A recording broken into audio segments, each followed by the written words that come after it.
다 같이 묵상기도 드리심으로 말씀 사경의 1차 예배를 시작하겠습니다.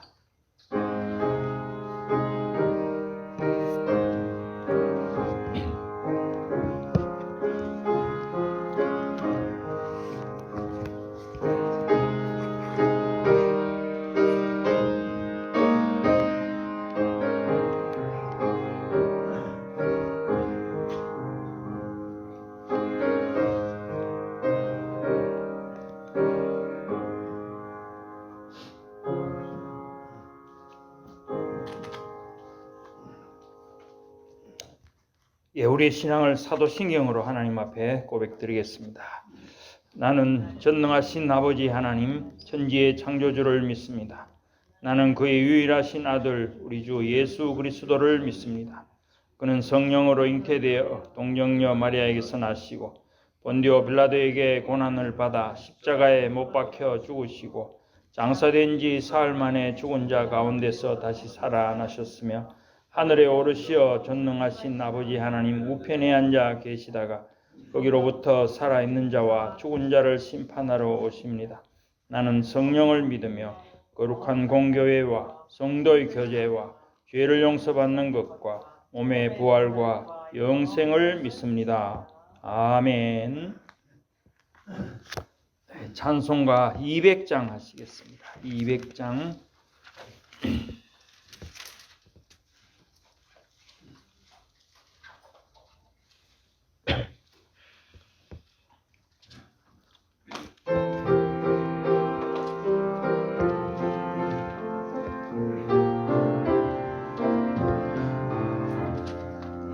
멀고 묘한 그 말씀 생명의 말씀은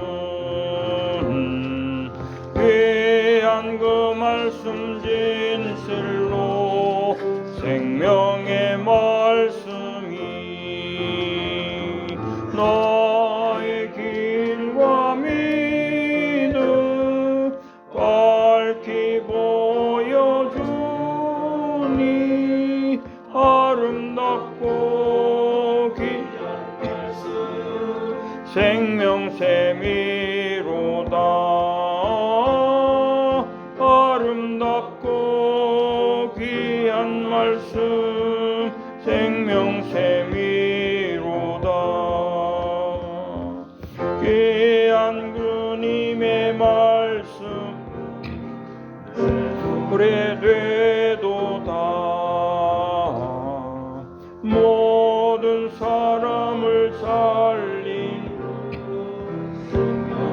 말씀을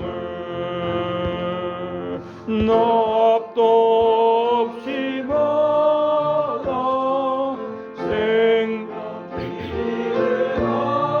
생명이라니 아름답고 귀한 말씀 생명샘이로다. 아름답고 귀한 말씀 생명샘이로다. 널리 울리어 퍼지는 말씀은 마음의 용서와 평안을 골고루 주나니 다만 예수 말씀 듣고 복을 받네. 아름답고 귀한 말씀 샘이로다. 아름답고 귀한 말씀 생명샘이로다.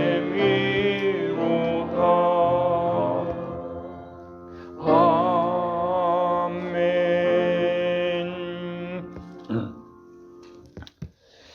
이제 우리 잠시 통성으로 강사 목사님 나오실 때까지 오늘 은혜 받도록 강선 목사님 위해서 또 자신의 은혜 받을 수 있도록 우리 통성으로 잠시 기도하겠습니다.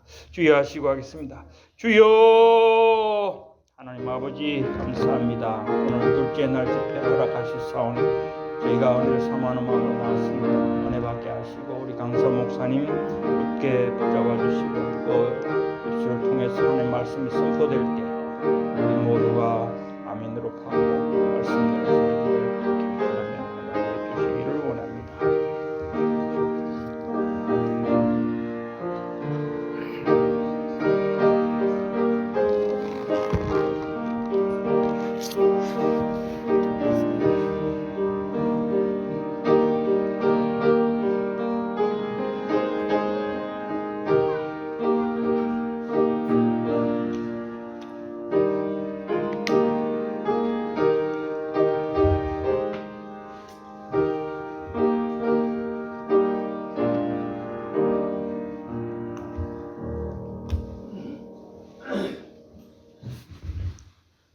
잠시 기도하겠습니다. 하나님 감사합니다.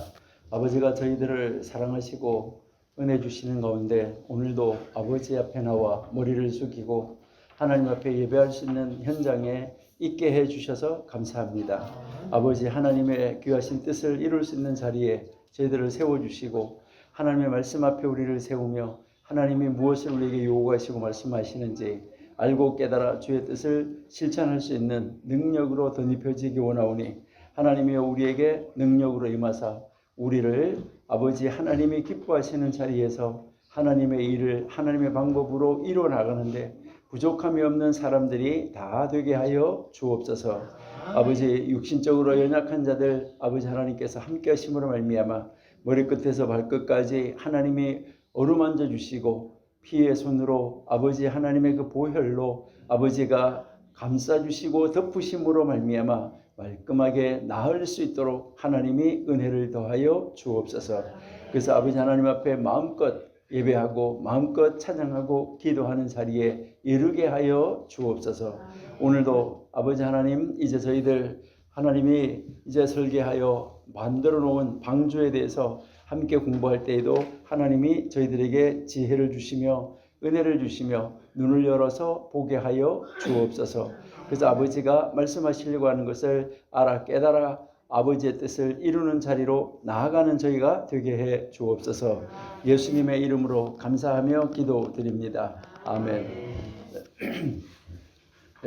한 주간 또 지나면서 또 하루 또 지나고 저희들이 벌써 이제 1월 마지막 주를 향하여서 지금 달려가고 있습니다.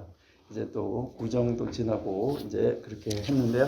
이제 여러분들 안에서 하나님의 크신 뜻과 역사가 이루어질 수 있기를 기대하면서 오늘도 우리 말씀 쪽으로 한번 가보도록 하겠습니다. 먼저 이제 16페이지라고 써져 있는 아마 여러분들 이제 원래는 그것이 이제 그 페이지가 원래는 한 칸이 비고 한 칸 되고 이렇게 돼 있어서 원래는 그 페이지가 이제 짝수만 아마 나와 있지 않을까 그런 생각이 드는데요.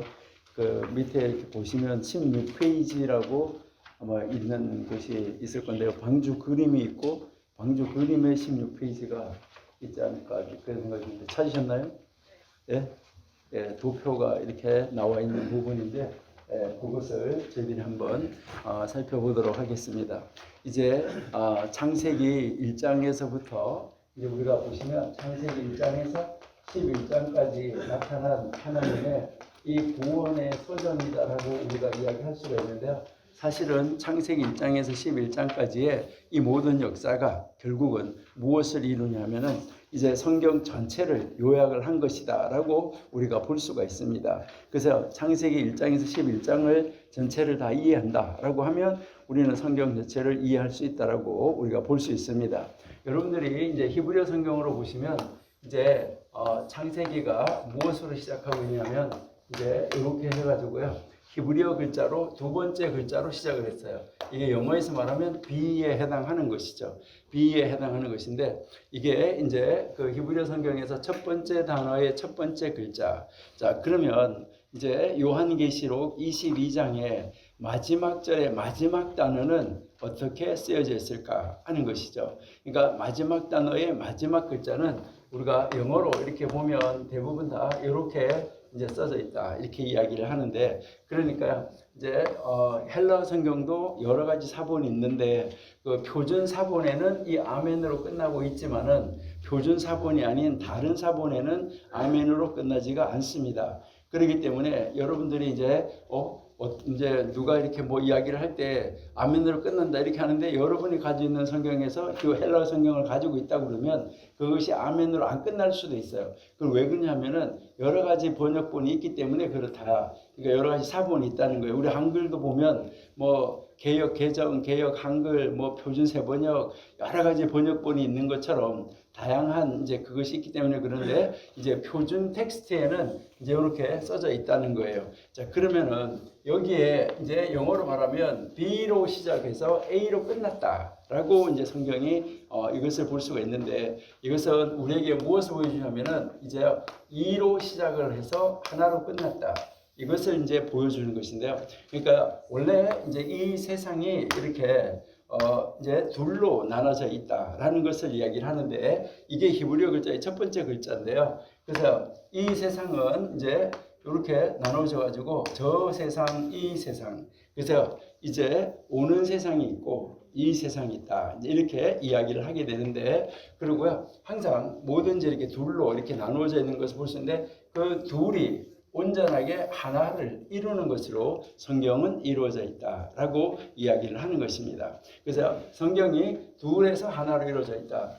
그러면은 이제 이 둘이 하나가 되어지는 그 과정을 우리에게 보여주는데, 이 왜 둘로 됐냐면 하나님과 이제 하나님이 계시고 인간이 있는데 하나님과 인간이 연합해서 하나님 안에, 우리가 하나님 안에, 하나님이 내 안에, 그래서 우리가 그리스도 안에, 그리스도가 내 안에 이렇게 들어와줘야지 된다는 거, 그것을 이야기하게 되는 것입니다. 그렇게 해서 이제 아멘으로 가게 되는 그 과정으로 가는 데서 이것에 대한 그 기초 구원의 서정을 놓는 것이 바로 창세기 1장에서 11장인데, 여기에 여러분 보시면 이제 노아의 이 홍수, 노아의 홍수는 죄악으로 가득한 이 세상에 대한 하나님의 심판과 그다음에 우리가 구원의 은혜에 대한 증언이다라고 어제도 우리가 이야기를 했습니다. 그래서 이 대홍수 사건은 세계자적인 그 바로 사건인데, 이제 여러분이 보시면 1장에서 11장까지 있는데 이 홍수는 어디에서부터 시작하냐면 5장에서부터 시작한다라고 보셔야 되는데, 왜 5장에서 시작하느냐 하는 것이죠. 5장에서 시작하는 것은 노아의 족보로부터 시작을 한다는 거예요. 노아의 족보로 이제 이 시작을 해서 그다음 이제 10장까지 이제 이것이 노아 홍수 사건이 이어진다라고 보셔야 되는데, 바로 이 10장에서도 뭐 나오냐면 노아의 족보가 나옵니다.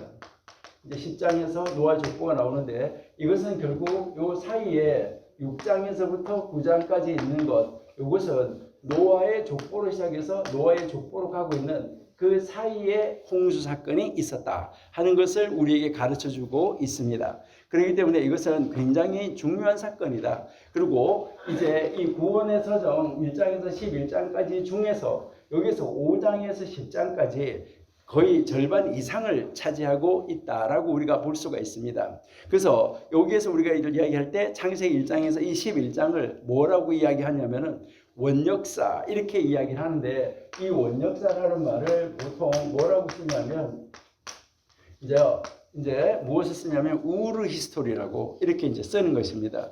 그러니까요 완전하게 이것은 기원이 되는 역사다 이것이지, 이거는 뭐 사실 역사가 아니다 이 말이 아니에요. 그러니까 이것은 사실 여러분들 이제 나중에 우리가 족보를 한번 볼 건데, 이것은 아주 실제적인 역사였었다라는 것을 우리에게 보여주는 거예요.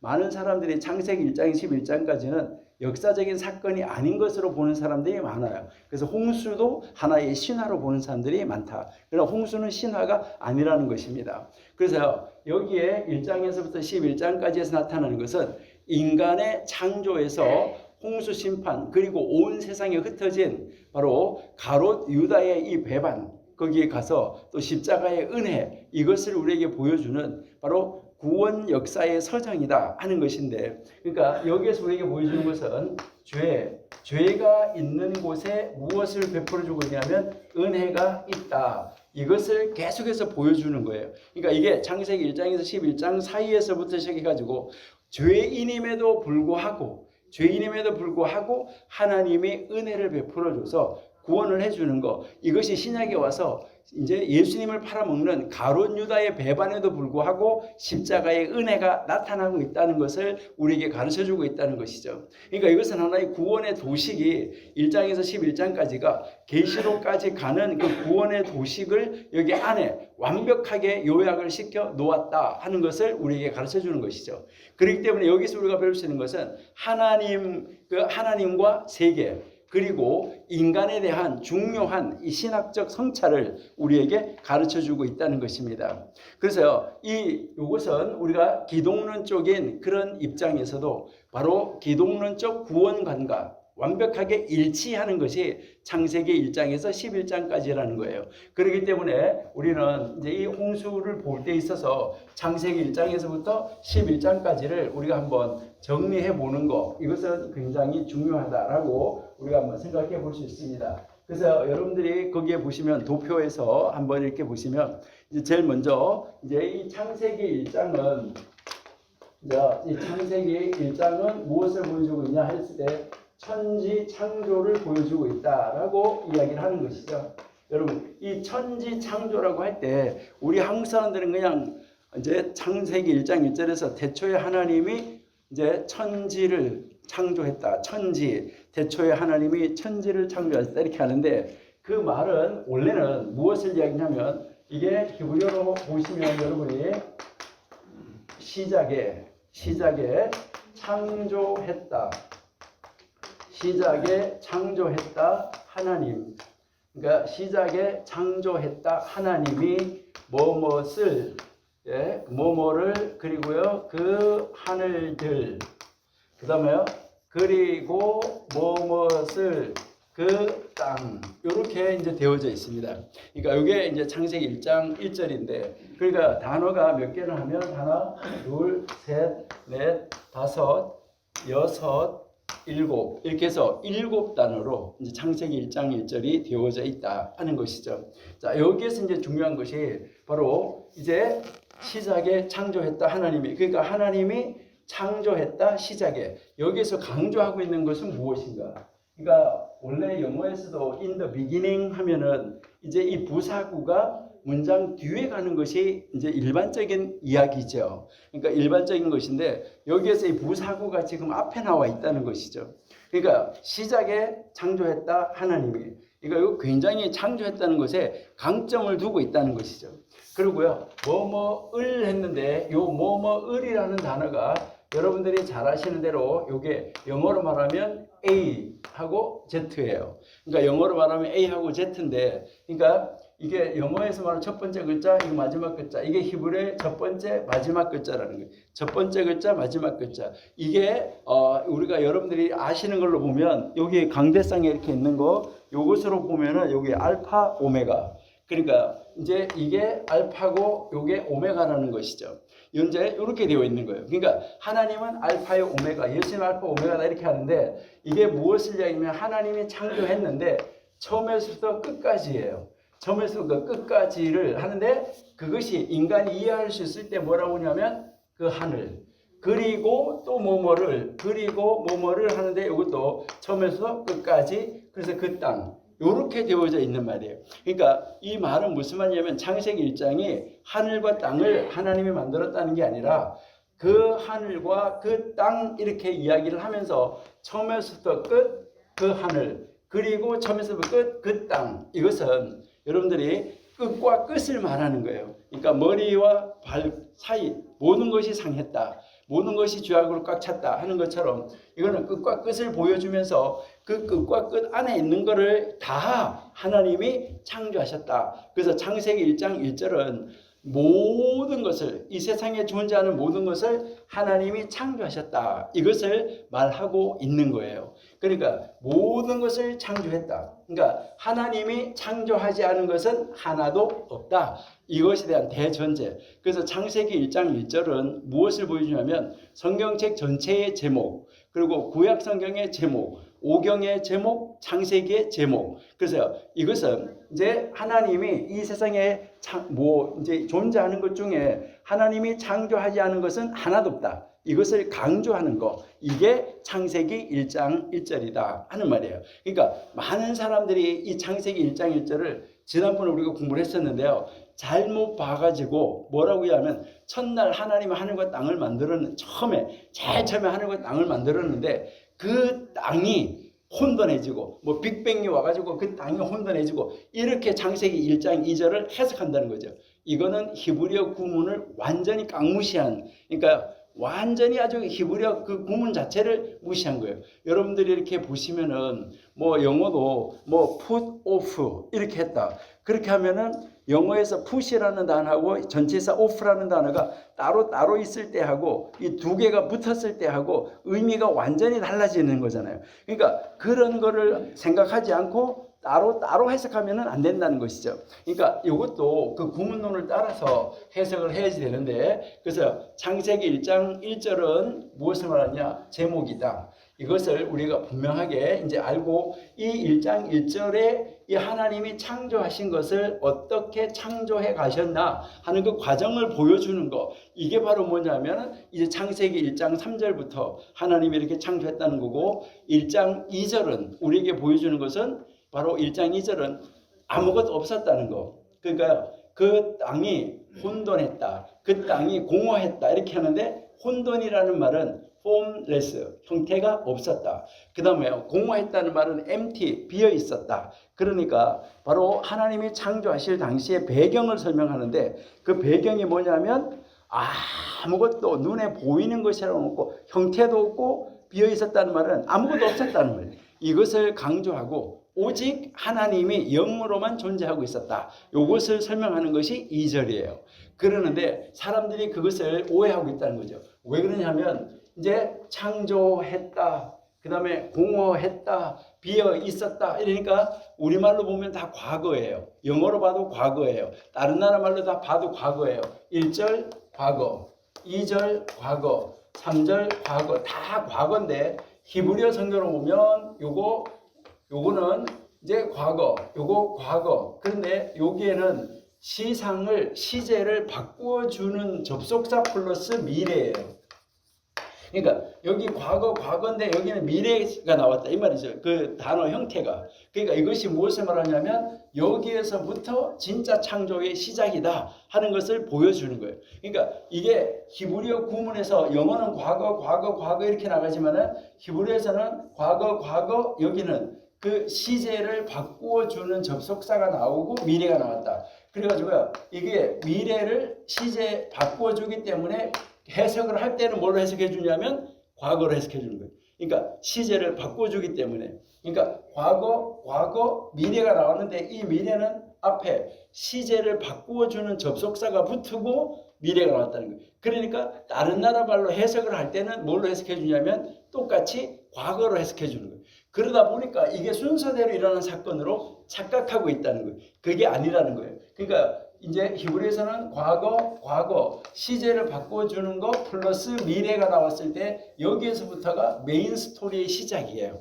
앞에가 제목, 그 다음에는 이제 배경을 설명 이렇게 되는 건데, 이것을 그대로 그 히브리어의 구문은 완전히 무시해버리고 성경을 볼 때 아주 심각한 문제가 일어나게 됐다 하는 것을 우리에게 보여주고요. 자, 그러면은 이제 이 창세기 1장에서 키 포인트는 뭐냐? 무엇을 강조하느냐? 여기에서 가장 강조한 것은 인간 창조예요. 그러니까 창세기 1장에서 창조하는 것은 모든 것을 창조한 것을 누구에게 맡기냐는 거예요.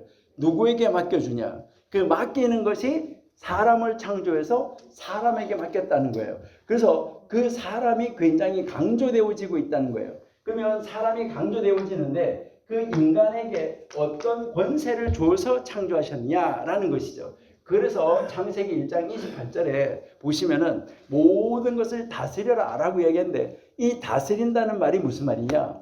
그러니까 우리가 여기에 뭐 대통령이 나라를 정부를 다스리고 관장한다 이거하고는 다른 말이에요. 여기에서 이 다스린다는 말은 왕이 뭐 통치한다 이런 말하고는 달라요.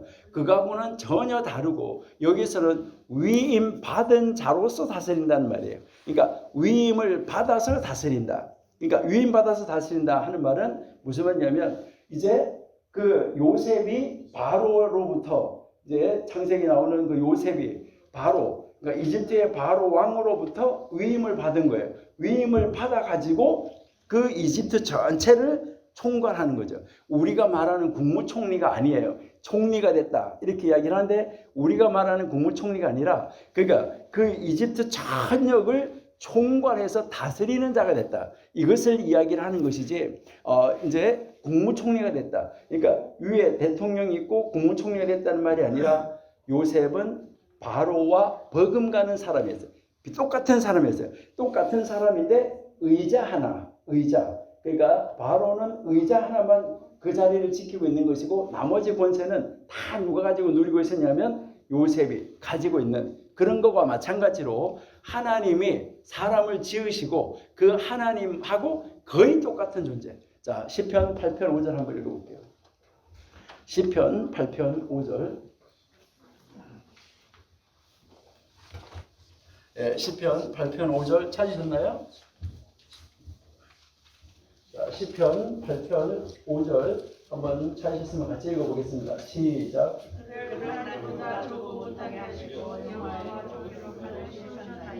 자, 거기서 뭐라고 그랬어요? 누구보다 조금 못하게? 여기서 조금이라는 말이 무슨 말이냐면 하나님하고 또 거의 똑같다는 말이에요. 아주 조금 못하게 지으시고 뭘 했다고 그랬어요? 종기와 뭘 했다고요? 영화로 뭐를 씌웠다고요? 이거는 왕을 말하는 거예요. 왕관을 씌워준 거예요. 왕관을 씌워줬다. 그래서요. 그 다음 6절 한번 보세요. 6절 시작. 예, 그러니까 왕관을 씌워줘서 뭘 세워줬다는 거예요? 왕으로. 왕관을 씌워서 왕으로 세워주시고 뭐 했다고요? 그 모든 것을 하나님이 지으신 모든 것을 다스리게 해주셨다. 이것을 이야기를 하는 거예요. 자, 그래서 창세기 1장에서 하나님이 사람을 창조했는데 그 사람이 하나님 위임을 받아서 하나님의 위임을 받아서 다스리는 자로 세워 주셨다. 이게 이제 그 하나님의 계획이고 하나님 뜻이었는데 이제 2장하고 3장 여러분들이 도표에서 보시면 이제 2장하고 3장에서 여기에서 범죄한 것이 무엇이냐는 거예요. 2장하고 3장에서 범죄한 것이 무엇이냐. 여러분들이 이제 창세기 2장, 3장은 잘 아시잖아요. 왜 너무나 창세기 1장에서 11장까지는 여러분들이 거의 다 외우세요. 왜 외우시냐면 1월 1일이 되면 뭐 하는 거예요? 성경책 좀 읽어야지. 그래가지고 창세기 1장부터 읽어. 쫙 읽어가다가 뭐 글쎄요. 뭐 한 1, 2장, 3장 가다가 또 중단됐다가 또 읽어. 그러다가 또 가다가 그 다음에 한 5장까지 가. 또 읽어. 그러다 한 6장까지 가고 그 다음에 한 11장까지 가고 그래서 아마 11장까지는 수없이 여러 번 읽으셨을 거예요. 그러니까 여러 번 읽었기 때문에 아마 거의 다 기억을 하시고 계실 거다 이렇게 생각이 되는데 이 창세기 2장 3장에서 이제 여기에서 범죄한 사건은 무엇이냐. 여기서 여러분들 보시니까요. 아담, 하와. 자, 그러면 이 아담하고 하와가 있는데 이 아담하고 하와가 여기에서 무엇이 잘못됐느냐 하는 것이죠. 자, 아담하고 하와가 무엇이 잘못됐느냐. 여기에서 이제 그 나무 열매 하나 먹었다고 하나님이 그렇게 그것을 했을까 하는 것인데 여기에서 무엇이 문제냐면 관계성. 그러니까 이제 여기에 우리가 한번 보시면은 아담, 하와 이렇게 있을 때 아담, 하와가 있는데 여기에 하나님의 말씀이 있었죠. 하나님의 말씀이 있고 그 다음에 여기는 뭐가 있나요? 사단의 말이 있었어요. 뱀. 바로 이 뱀의 말이 있었는데 여기서 이 아담과 하와가 여기 사이에 딱 서가지고 지금 뭐 하고 있는 거예요? 하나님의 말씀 먹으면 죽는다. 여기는 네가 먹으면 네가 하나님하고 똑같아진다. 그래가지고 네 눈이 밝아진다. 이제 요렇게 이제 그 하고 있는데 원래 아담과 하와는 하나님과 관계성을 유지하고 있었는데 여기에서 이 사단이 들어오는 바람에 이 뱀이 들어와서 말을 할 때 여기서 아담과 하와가 무엇을 하게 되냐면 여기에 중간에 서가지고 이리 갈까 하다가 여기에서 뱀의 말을 듣고 이쪽을 선택하는 바람에 하나님과는 뭐가 된 거죠? 단절이 이루어진 거죠. 그러니까 여기서 하나님하고 단절이 이루어졌다는 말은 하나님과의 관계성이 어떻게 됐다는 말이 끊어졌다. 이것을 이야기를 하는 것이죠. 그럼 여기에서 우리에게 보여주는 것은 선과 악을 알게 하는 나무의 그 열매 자체, 이것을 먹은 것이 죄인가? 이것을 묻기 전에 무엇을 했냐면 그것이 죄인가라는 것을 묻기 전에 관계성이 파괴된 이후, 관계성이 깨어진 이후 바로 그 선과 악을 알게 하는 나무의 열매를 먹은 후 죄인의 모습이 어떻게 됐냐는 거예요. 그 사람의 모습이 어떻게 됐냐. 그 사람의 모습, 바로 우리는 이 관계성이 깨진 다음에 그 인간의 모습이 어떻게 변했느냐 하는 거, 그 관계성이 깨진 다음에 사람의 모습이 어떻냐, 이것이 이제 중요하다는 거죠. 여기에 관심을 둬야지 된다. 그러니까 여기에 우리가 하나님하고 단절된 상태에서 태어났기 때문에 이제는 여기 밑에 있는 사람은 하나님을 알래야 알 수가 없는 상태가 된 거예요. 그러니까 하나님을 알래야 알 수 없는 상태, 정말 아주 나쁜 상태로 들어가 버렸다 하는 것을 우리에게 가르쳐 주는 것이죠. 자, 그러면 여기에서 아담과 하와가 이것을 먹으면은 죽어 이렇게 했는데 죽었나요? 안 죽었나요? 안 죽었어요. 그러니까 안 죽었다 이렇게 이야기하는데 이것은 우리는 안 죽었다고 이야기하는데 이거는 죽은 거예요. 무엇을 말하냐면 하나님과의 관계성이 끊어진 것인데, 그러니까 하나님과의 관계가 단절되어지는 거, 분리되어지는 거, 이것이 이제 죽음이에요. 여러분들이 죽었다, 사람이 죽었다고 이야기할 때 영과 육이 분리되는 거, 이것을 죽었다고 이야기하는 거예요. 그러니까 하나님과 분리된 것이 바로 영적인 죽음인데, 여기에서 하나님이 단지 이 인간의 모습 속에 심판을 하시는데, 여러분 그 다음 칸에 보시니까 심판인데, 그 심판은 바로 무엇으로 가졌냐면 그들을 사망으로 데리고 간 것이 아니라 인간의 죽음으로 영과 육을 분리시켜버린 것이 아니라, 이제 분리시킨 것이 아니라 여기서 무엇으로 갔어요? 추방으로 갔어요. 그러니까 아직까지 하나님은 이제 완전한 처벌을, 완전한 심판을 하지 않으셨다는 거예요. 그 완전한 심판은 어디 가서 이루어지냐면 계시록 20장에서 이루어진다. 이것을 우리에게 가르쳐주고 있다는 것이죠. 그렇게 해서 추방을 한 다음에 그 추방한 사람을 하나님이 그냥 추방시키고 끝나느냐, 이것이 아니라 그 다음 칸에 뭐라고 나와 있나요? 구원이라고 나와 있어요. 여러분의 그 도표에. 자, 구원. 자, 구원은 그러면 뭐 어떻게 구원을 시켜줬냐, 이들을. 그러니까 아담과 하와를 사망이 아니라 추방인데 여기에서 어떻게 구원을 시켜줬냐 할 때 무엇을 해주냐면 가죽으로 옷을 입혀주는데, 여기서 이 가죽이라는 단어하고 빛이라는 단어하고 발음이 똑같아요. 그러니까 발음, 히브리어로 발음이 똑같아요. 글씨는 다르게 쓰는데 발음이 똑같아요. 왜 영어도 이제 단어를 이렇게 이제 단어의 뜻은 다른데 발음이 똑같은 거, 이런 거는 여러 가지가 있다, 이제 이 말이죠. 그러니까 여기에서 어떻게 이 가죽이 빛일까? 그것을 이제 우리가 한번 깊이 한번 생각해 보셔야 되는데, 자, 그러면 여기에서 가죽으로 옷을 만들어서 입혀줬다. 이 말, 여기서 이 가죽으로 옷을 만들어 입혀줬다는 말에 전제되는 것이 있어요. 자, 가죽이 생기려고 하면 뭐가 돼야 돼요? 가죽이 생기려고 하면 피가 흘려야 돼요. 그러니까 피 흘림이 없이는 가죽이 생길 수 있어요, 없어요? 없어요. 그러니까 피가 있어야지 가죽이 생기는 거예요.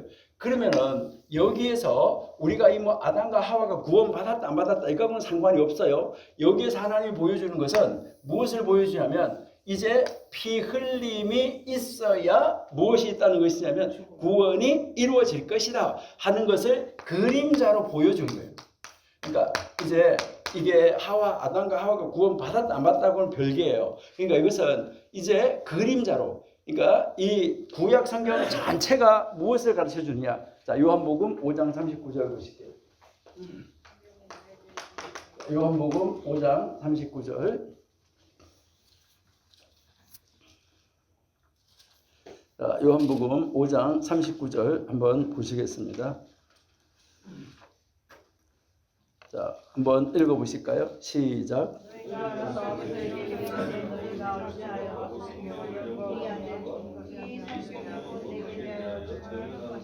자, 모든 성경이 누구에 대해서? 예수님을 가르쳐주는 책이다. 그러니까 성경에서 구원을 얻은 줄 알고 니들이 성경을 읽는데 성경은 다 예수님, 바로 구원자 되시는 예수님을 가르쳐주는 책이다. 이렇게 이야기하고 있어요. 자, 좀 더 구체적으로 한번 볼까요? 누가복음 24장 44절. 누가복음 24장 44절.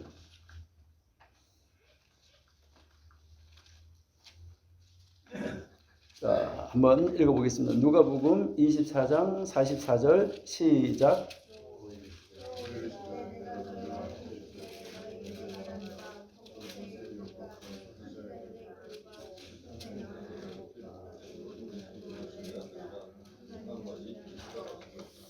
자, 우리가 지난번에 구약 성경 우리가 공부할 때 구약 성경이 히브리어 성경으로 보면 세 부분으로 나눠져 있다. 우리 공부했죠.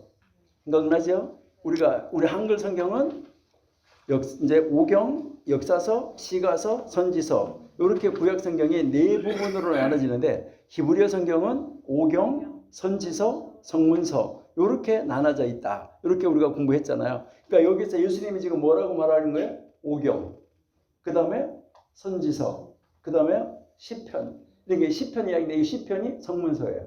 그러니까 바로 그 구약 성경 전체가 다 누구에 대해서? 예수님에 대해서 가르쳐주고 있는 책이다. 이것을 지금 이야기를 하고 있는 거예요. 자, 그러니까요. 여기에서 이제 이 가죽은 피가 있어야 되고 가죽은 덮어주는 것을 이야기를 하는데 바로 피로 덮어준다. 그러니까 예수 그리스도의 피로 우리의 죄와 우리의 허물을 덮어줄 것에 대한 바로 뭐라고요? 예표다. 이것이 그러니까 그림자다. 하나의 모형이다. 이것을 가르쳐 주는 거예요. 그래서 여러분들 그 마지막 그 도표 제일 마지막 칸에 기독론적 이해로는 어떻게 할 것인가? 그러니까 이것은 예수님을 믿는 우리 기독론적인 입장에서는 어떻게 해야 되냐? 바로 이게 뭐예요? 어린 양의 피 그리스도의 보혈이 이제 덮어야 구원이 온다. 이것을 여기에서 우리에게 보여주고 있다. 이것은 언제부터 시작됐다고요? 에덴 동산에서부터. 여러분, 이게 이미 신약에서 예수님이 오셔가지고 그 예수 그리스도가 피를 흘려서 우리를 구원시켜 나갈 거라는 것을 어디서부터 이야기했다고요? 에덴 동산에서부터. 그러니까 이렇게 다 옷을 입혀가 쫓아내보내는 거예요. 그러니까 에덴 동산 안에서부터 이 사건이 이미 시작이 된 것이다. 하나님은 그것을 그림자로 예표로 보여주고 있다 하는 것이죠. 자, 그러면 그 구원의 과정을 서정을 이뤄가는 데서 이렇게 하나님께서 가죽옷을 지어서 입혀주고 피가 흘려야 된다는 것을 가르쳐준 다음에 여기에 가서 4장에 가보세요. 그죠? 그러면 창세기 4장에서 무엇을 이야기하냐? 그러면 이제 이렇게 하나님이 구원을 시켜주는 사람, 그 사람은 어떻게 살아야 되나? 이것을 이제 이미 창세기 4장에서 가르치는 거예요. 그럼 창세기 4장에서는 무엇을 가르치고 있는 거예요? 여기 사건에서 제사를 가르치는데 이 제사가 여기서 우리가 보는 걸로 무엇에 대한 것이죠? 예배에 대한 예표적인 사건이다. 이것을 이야기를 하는 것이죠. 자, 그러면 이 제사가 예배적인 예배인데 그럼 여기에서 이제 뭐가 나오는 거죠? 가인, 아벨. 자, 가인과 아벨이 제사를 지내는데 여기에서 일어나는 범죄 사건은 바로 무슨 사건이에요? 가인과 아벨의 범죄 사건, 여기에서 일어나는 범죄 사건은 가인이 아벨을 뭐 하는 거예요? 아벨을 죽이는 살인 사건이다. 여기에 초점을 맞추잖아요. 여기에서 이게 바로 뭐예요? 여기에서 다시 한번 우리에게 가르치는 것은 이제 하나님과의 관계가 깨어진 사람은 인간과의 관계도 지금 뭐가 된다는 거예요? 깨어진다는 거예요. 그러니까 완전히 이제 하나님과의 관계가 이렇게 끊어진 사람과의 관계도 이 세상의 인간과의 관계도 완전히 끊어져 버린다. 이것을 이야기를 하는 것이죠. 그러니까 관계가 끊어지는 것이 사람을 죽이는 것이고 그 사람을 살인하는 것이다. 이것을 우리에게 보여주고 있어요. 그래서 뭐 많은 사람들이 이야기할 때 가인의 예배는 왜 안 받고 아벨의 예배는 왜 받았느냐? 여기에 왜라는 것에 초점을 많이 둬요.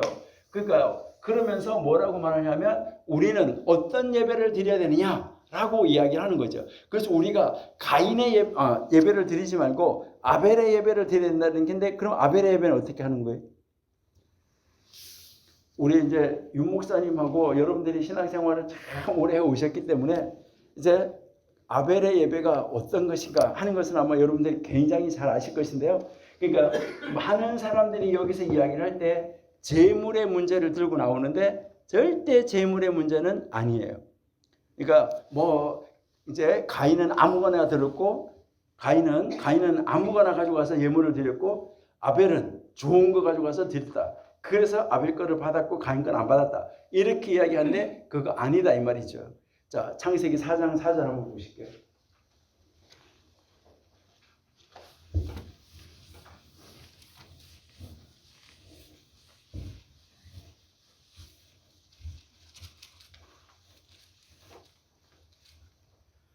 창세기 4장 4절 한번 읽어볼까요? 시작. 아벨은 자기도 양과 첫새끼와 그 기름으로 여겼더니 여호와께서 아벨과 기름을 받으셨나하고.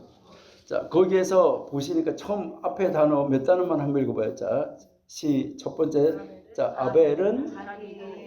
아벨은 자기 도가 뭐예요? 자기도. 아벨은 자기 도라는 말이 영어로 also라는 말인데 이게 무슨 말이에요? 가인은 아모리카나 들었고 아벨은 좋은 거 드렸다 이 말인가요? 아벨도 이렇게 드렸다는 거예요. 아니 그럼 그 말 아니에요? 아니 한글 성경 읽어볼 때 그래 안 그래? 아니 성경 읽어볼 때 성경이 그러냐고요. 그러니까 아벨도 그 첫 것으로, 그러니까 아벨도 첫 것으로 드린 거예요. 그러면 가인도 뭘로 드렸다는 거예요? 첫 것으로 좋은 거 드려요. 여러분 교회 나오는 사람 보다가 지금 세상에 굿하고 점치고 굿하는 사람들 있잖아요. 굿하는 사람들이 훨씬 더 정성을 더하는 것 같아요. 요즘 교회 나올 때 얼마만큼 정성을 들여서 나와요? 쓰레빠 찍찍 끌고 나오잖아요. 여러분 무당 모셔다가 놓고 굿하는데 쓰레빠 찍찍 끌고 거기에 그 굿하는 주인이 나가는 거 봤어요? 없어요. 요즘에요. 그러는데 이제 그러면 여기에서도 이제 그러면은 근본적인 그 문제는 무엇일까 하는 거, 이것을 이제 우리가 한번 잘 보셔야 된다는 거죠. 여러분 예배에서 우리에게 다시 보여주는 것은 하나님이 사랑이에요. 하나님이 선택하심이에요. 하나님이 아벨을 뭐 한 거예요? 선택한 거예요. 그래서 아벨은 노아와 똑같아요. 어제 우리가 노아 이야기했는데 노아가 하나님의 눈 안에서 은혜를 발견했다고 그러는데 하나님이 아벨을 여기서 제사를 연락했다는 말은 응시했다는 말이에요. 그 아벨과 아벨의 제물, 여기 제물이라는 말은 소제물이는 그거를 이제 바쳤다는 것인데 그 아벨과 아벨의 제물에게는 아벨과 아벨의 제물을 바라봐 주셨다. 응시해 주셨다. 그런데 가인과 가인의 제물은 응시하지 않았다. 요거거든요. 그러니까 그 차이점인데, 그러니까 은혜의 눈으로 누굴 봐준 거예요? 아벨을 봐준 거예요. 그래서 그 은혜로 인하여서 노아는 아니고 그 은혜로 인해서 아벨은 믿음으로 제사를 드렸다. 이것을 이야기를 하는 것이죠. 자, 그러는데 그 다음에요. 여기에서 이제 그 범죄가 있었어요. 그 살인을 하는 범죄가 있었고, 그랬는데 여기에서도 바로 뭐예요? 사망이 아니라 가인을 죽이는 것이 아니라 사망이 아니라 뭐 하는 거예요? 추방이에요. 추방해가지고 이제 밖에 나가가지고 네가 농사짓고 뭐 경작하고 뭐 해야지 살 것이다 하고 추방을 했어요. 그 추방을 했는데 그 추방을 했지만 여기서 여러분 보시면 추방은 했는데 이 추방을 했을 때 자연사 할 때까지 가인이 그냥 죽을 때까지 그러니까 그의 생명이 다하기까지 보호해 줬어요? 아니면은 그냥 체내불 놔뒀어요? 보호해 줬어요. 뭘로? 흔적을 줬어요. 그러니까 그를 죽이지 못하도록 뭐 한 거예요? 흔적을 달아줬다는 거예요. 흔적. 그러니까 이게 그가 자연사 할 때까지는 그에게 하나님이 뭘 베풀어 준 거예요? 은혜를 베풀어 준 거예요. 죽이지 못하도록, 구원을 받도록, 죽이지 못하도록 거기서 딱 표를 줬단 말이죠. 표. 흔적을 줬다는 거예요. 흔적. 그러니까 이 흔적, 바로 이 흔적이 표를 줬다는 것이죠. 이 표라는 단어, 이것이 무엇을 이야기하냐면은 이제 이 표가 무엇에 있냐면 이런 걸 가지고 표라고 그래요. 표. 이제 이 표가 이런 건데 이게 아까 우리가 이때 히브리어의 마지막 글자예요. 죽을 때까지 그 표를 달고 다녀가지고 그가 죽을 때까지 자연사 할 때까지 구원시켜주고 보호해 주셨다. 이것을 이야기를 하는데, 그럼 이 표가 뭐냐? 우리에게 있어서 예수 그리스도의 십자가의 표, 십자가의 흔적, 예수 그리스도의 흔적 우리가 가지고 있어야 된다. 여기에 대한 그림자, 상징, 모형으로 보여주는 것이었다. 그러니까 우리가 예수님의 흔적을 가져야 된다는 거예요. 그러니까 예수님의 흔적을 가지고 우리가 살아야 하늘나라에 갈 수가 있다. 이것을 우리에게 지금 가르쳐주고 있다. 그러니까 이 구원의 서정이, 구원의 이 과정이 어떻게 이렇게 펼쳐져 가는지가 창세기 1장에서 11장까지를 정확하게 우리가 이해하는 것이 굉장히 중요하다는 것이죠. 자, 그러면 이제 6장에서부터 9장까지, 이제 6장에서부터 이제 그다음 이제 9장까지 보시면은 여기가 지금 1장에서 11장까지 중에서 6장에서 9장이 바로 뭐라는 거예요? 가장 정점이라는 거예요. 그러니까 이제 이 구원의 서장에서 가장 정점인데, 여기에서 바로 범죄하는 사건은 무슨 사건이에요?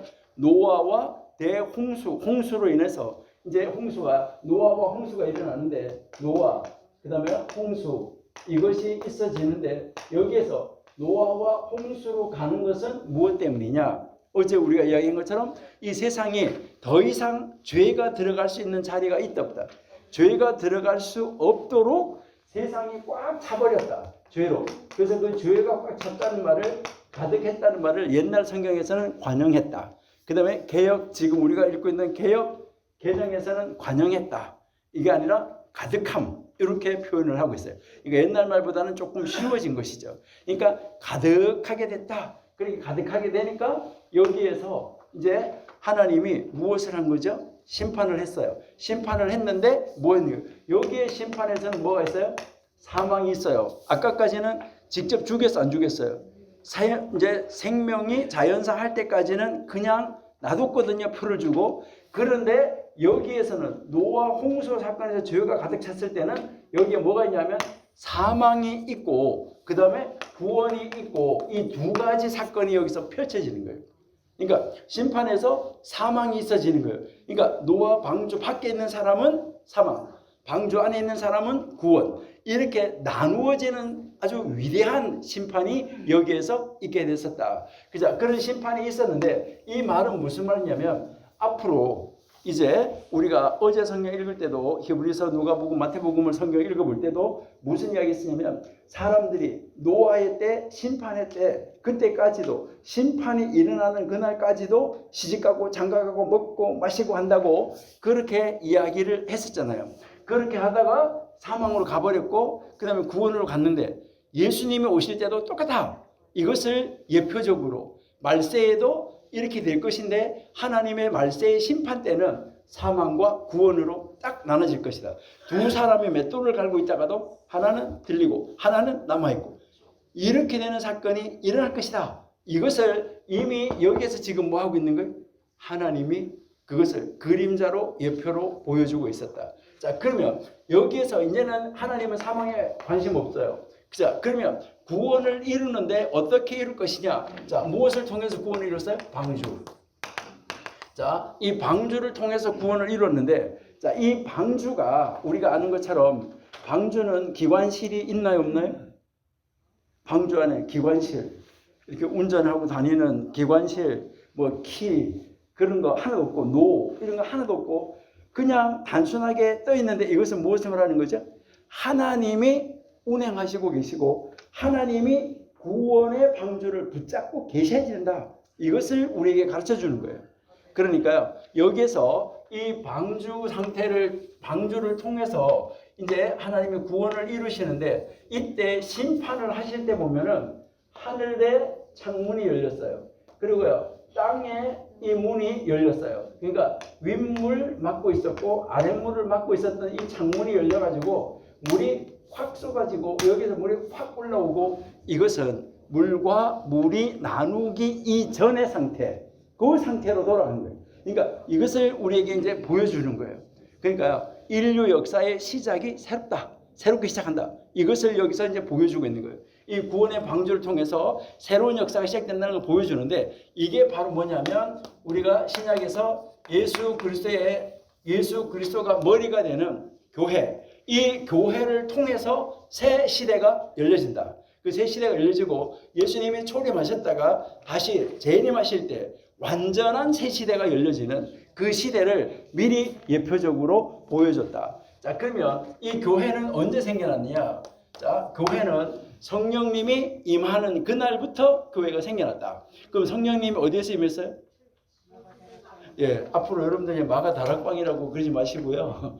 이제 아니 왜 그러냐면 이제 어제도 제가 이제 여러분들 여쭤봤을 때 그 성지순례 안 가셨다 그랬잖아요, 그렇죠?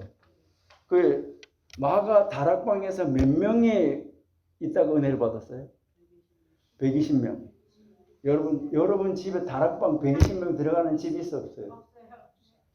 이것은 예수님이 사시던 당시에 2층이 연회장이에요. 그러니까 마가 집은 억수로 부자였었다는 거예요. 그러니까 그 2층에 억수로 큰 120명이 들어가서 연회를 할 수 있는 그런 연회장이 있었다는 거예요. 그 지금도 가보면 집 좋아요. 여러분 나중에 가서 보시면. 그러니까 이제 이거는 마가의 다락방 우리 이렇게 해놓으니까 한국 사람들이 이해할 때 무슨 이제 다락 올라가가지고 뭐 왜 여러분들 왜 부엌 같은데 이렇게 옛날 집 같은 거 아궁이에 있는 집 이럴 때는 왜 이렇게 안방으로 이렇게 뭐 들어가고 이러면 그 위에 이렇게 다락방이 있는 거 있잖아. 뭐 그런 거 정도로 이렇게 생각하고 뭐 그 다락방에 성령이 있다 이게 아니라는 거죠. 그러니까 예수님이 승천하실 때 500명이 있었어요. 그랬는데 그 500명을 보고 조금만 기다리라 했는데 열흘을 못 기다리고 다 도망갔어. 몇 명이? 380명이 도망가고 몇 명이 남았어요? 120명 남았다. 여러분은 120명 되실래요? 380명 되실래요? 예? 여러분, 우리 120명 속에 들어가셔야 될까? 아니면은 380명 속에 들어가야 될까? 세상을 향하여서 너도 나도 가버리는 거 이거 굉장히 심각하다 하는 것이죠. 그러니까 이 마가의 2층 방에서 바로 이제 이 교회가 생기는 역사가 일어났다. 그래서 이 교회를 통해서 전 세계 구원의 역사를 펼쳐가게 됐다고 하니까 이 6장에서 9장 이것이 이 방주가 얼마나 놀라운 사건인가. 창세기 1장에서 11장 사건 중에서 굉장한 사건이었었다. 이것을 우리에게 보여주는 것이죠. 자, 그 다음에 이제 10장에서는 다시 홍수 이후에 새로 시작되는 노아의 후손들을 통해서 전 세계로 이제 흩어지는 이 모습을 보여주는 거잖아요. 그 흩어지는 모습의 정점이 바로 뭐예요? 11장이죠. 그러니까 마지막 이제 그 11장인데, 여기에 이제 그 마지막 이제 그 11장에서는 바로 범죄하는 사건은 무엇이었을까? 자, 여기에서 범죄하는 사건은 무슨 사건이냐? 우리는 바벨탑 사건 이렇게 이야기하잖아요, 그렇죠? 자, 그러면 바벨탑을 쌓는 사건인데 이 바벨탑을 쌓는 사건이 주는 범죄는 무엇일 거예요? 거기에서 우리에게 가르쳐주는 범죄는 무엇일까 하는 것이죠. 자, 여기에서 11장에서 가기 전에 하나님이 뭐라고 했냐면 10장에서부터 전 세계로 흩어져라 라고 했는데 흩어졌어요? 안 흩어졌어요? 요것들이 뭐라고 그래요? 야, 우리 흩어짐을 뭐 하자?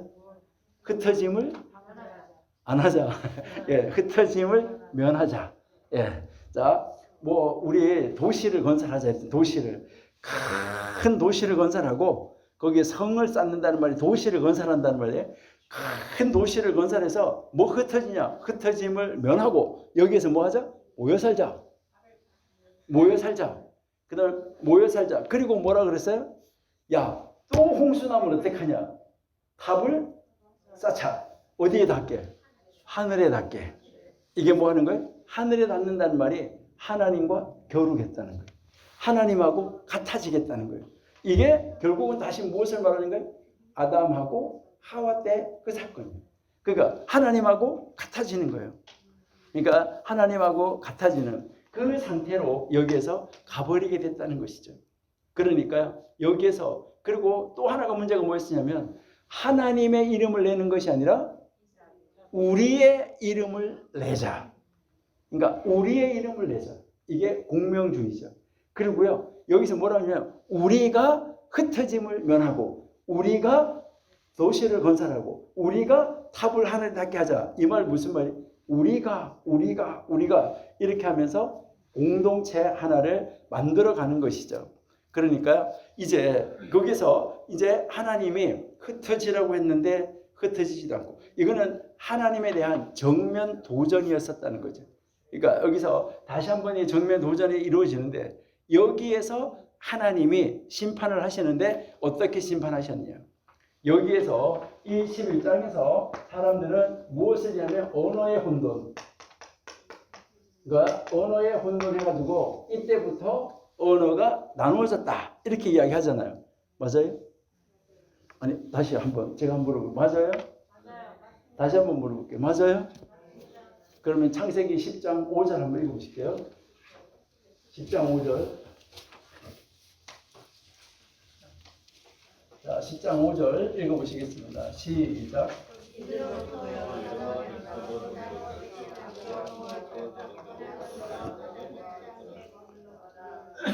거기 어떻게 됐어요? 아니 언어가 어떻게 됐다고? 아니 그러니까 뭐대로 나눠졌다고요? 종족대로 또 그 다음에 나라대로 그 다음에 언어대로는 없어. 언어대로.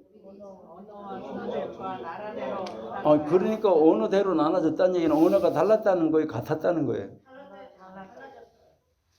아니 근데 아까 아니라면서요? 아니 아까 제가 물어봤잖아요. 아니 그랬어 안 그랬어? 20절 한번 20절 10장 20절 시작.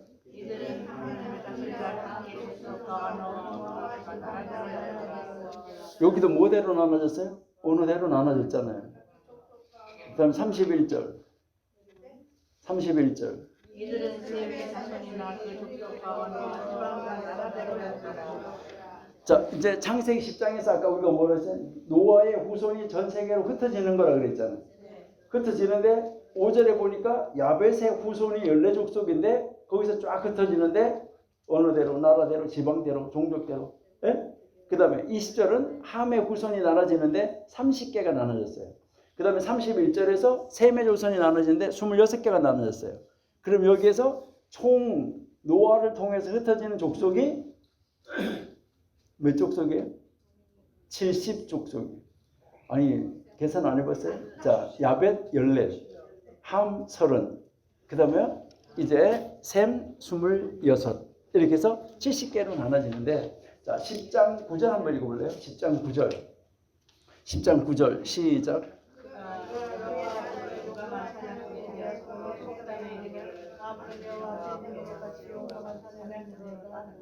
자 그게 누구예요? 니므롯. 자 니므롯이 누구의 후손이에요? 자 그럼 10절 읽어보세요. 10절 시작. 그의 나라는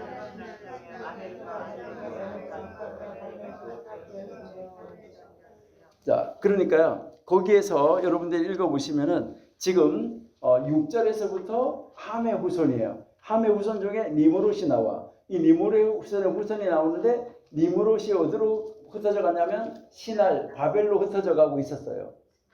그렇죠? 아니 성경이 나와 안 나와요? 그러니까 그렇게 흩어져 가고 있었어요. 자 11장 가볼게요. 11장 11장 3절부터 한번 볼까요? 3절부터요. 11장 3절 시작.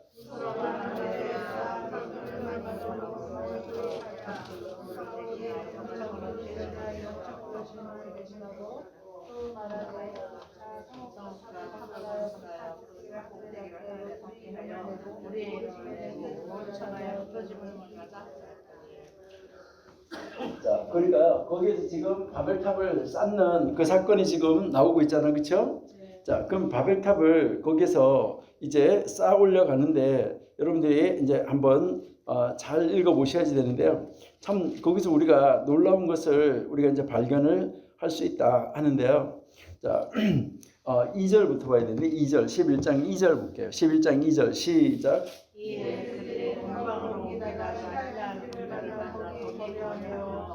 서로 말하되 이렇게 하잖아, 그렇죠? 자, 어디를 갔다 그랬어요? 신할 평진 아까 누구가 땅이라 그랬어요?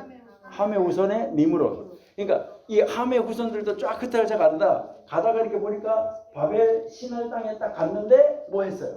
거기 딱 간데 보니까 너무너무 좋아 땅이.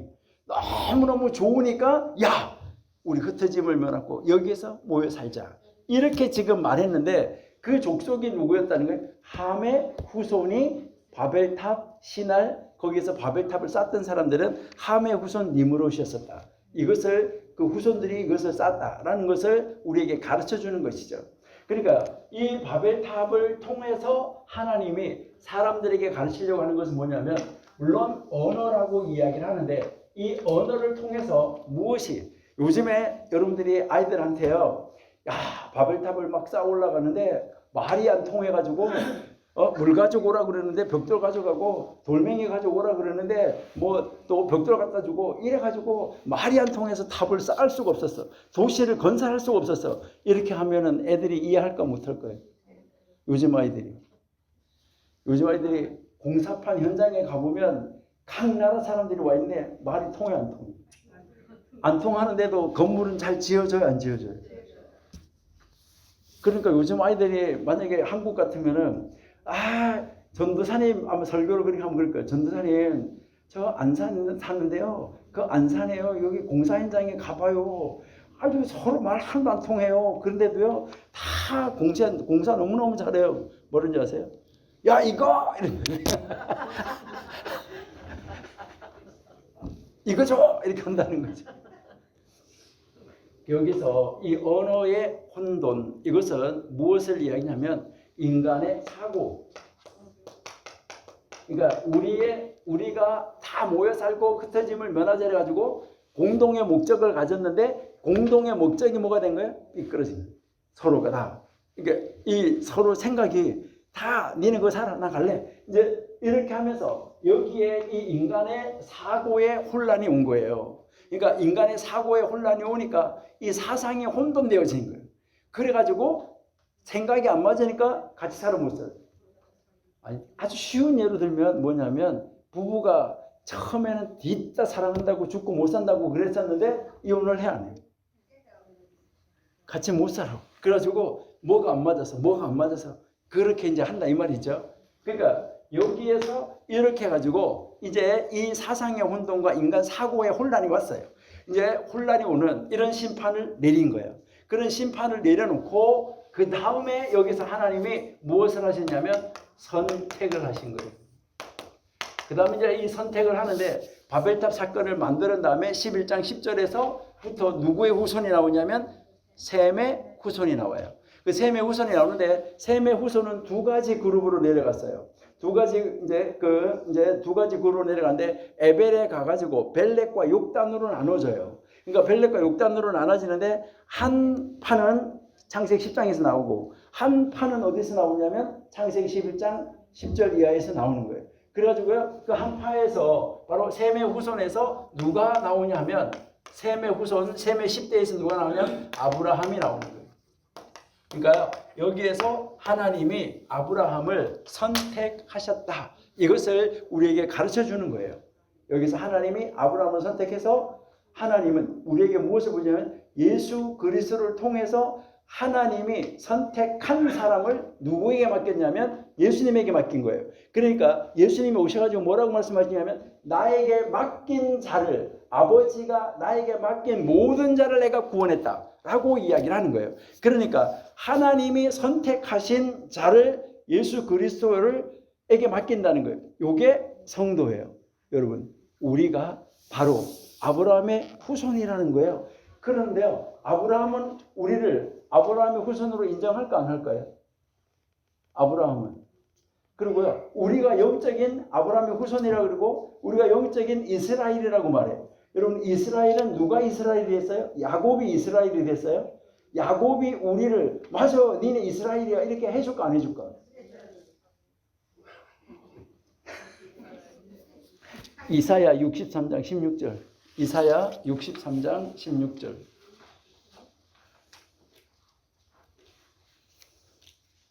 이사야 63장 16절. 63장 16절. 예, 한번 읽어보실까요? 시작. 주는 우리 아버지시다. 아브라함은 우리를 부르고 이스라엘은 인정하지 아니할지라도 여호와여, 주는 우리의 아버지시다. 옛날부터 주의 이름이 우리의 구속이라.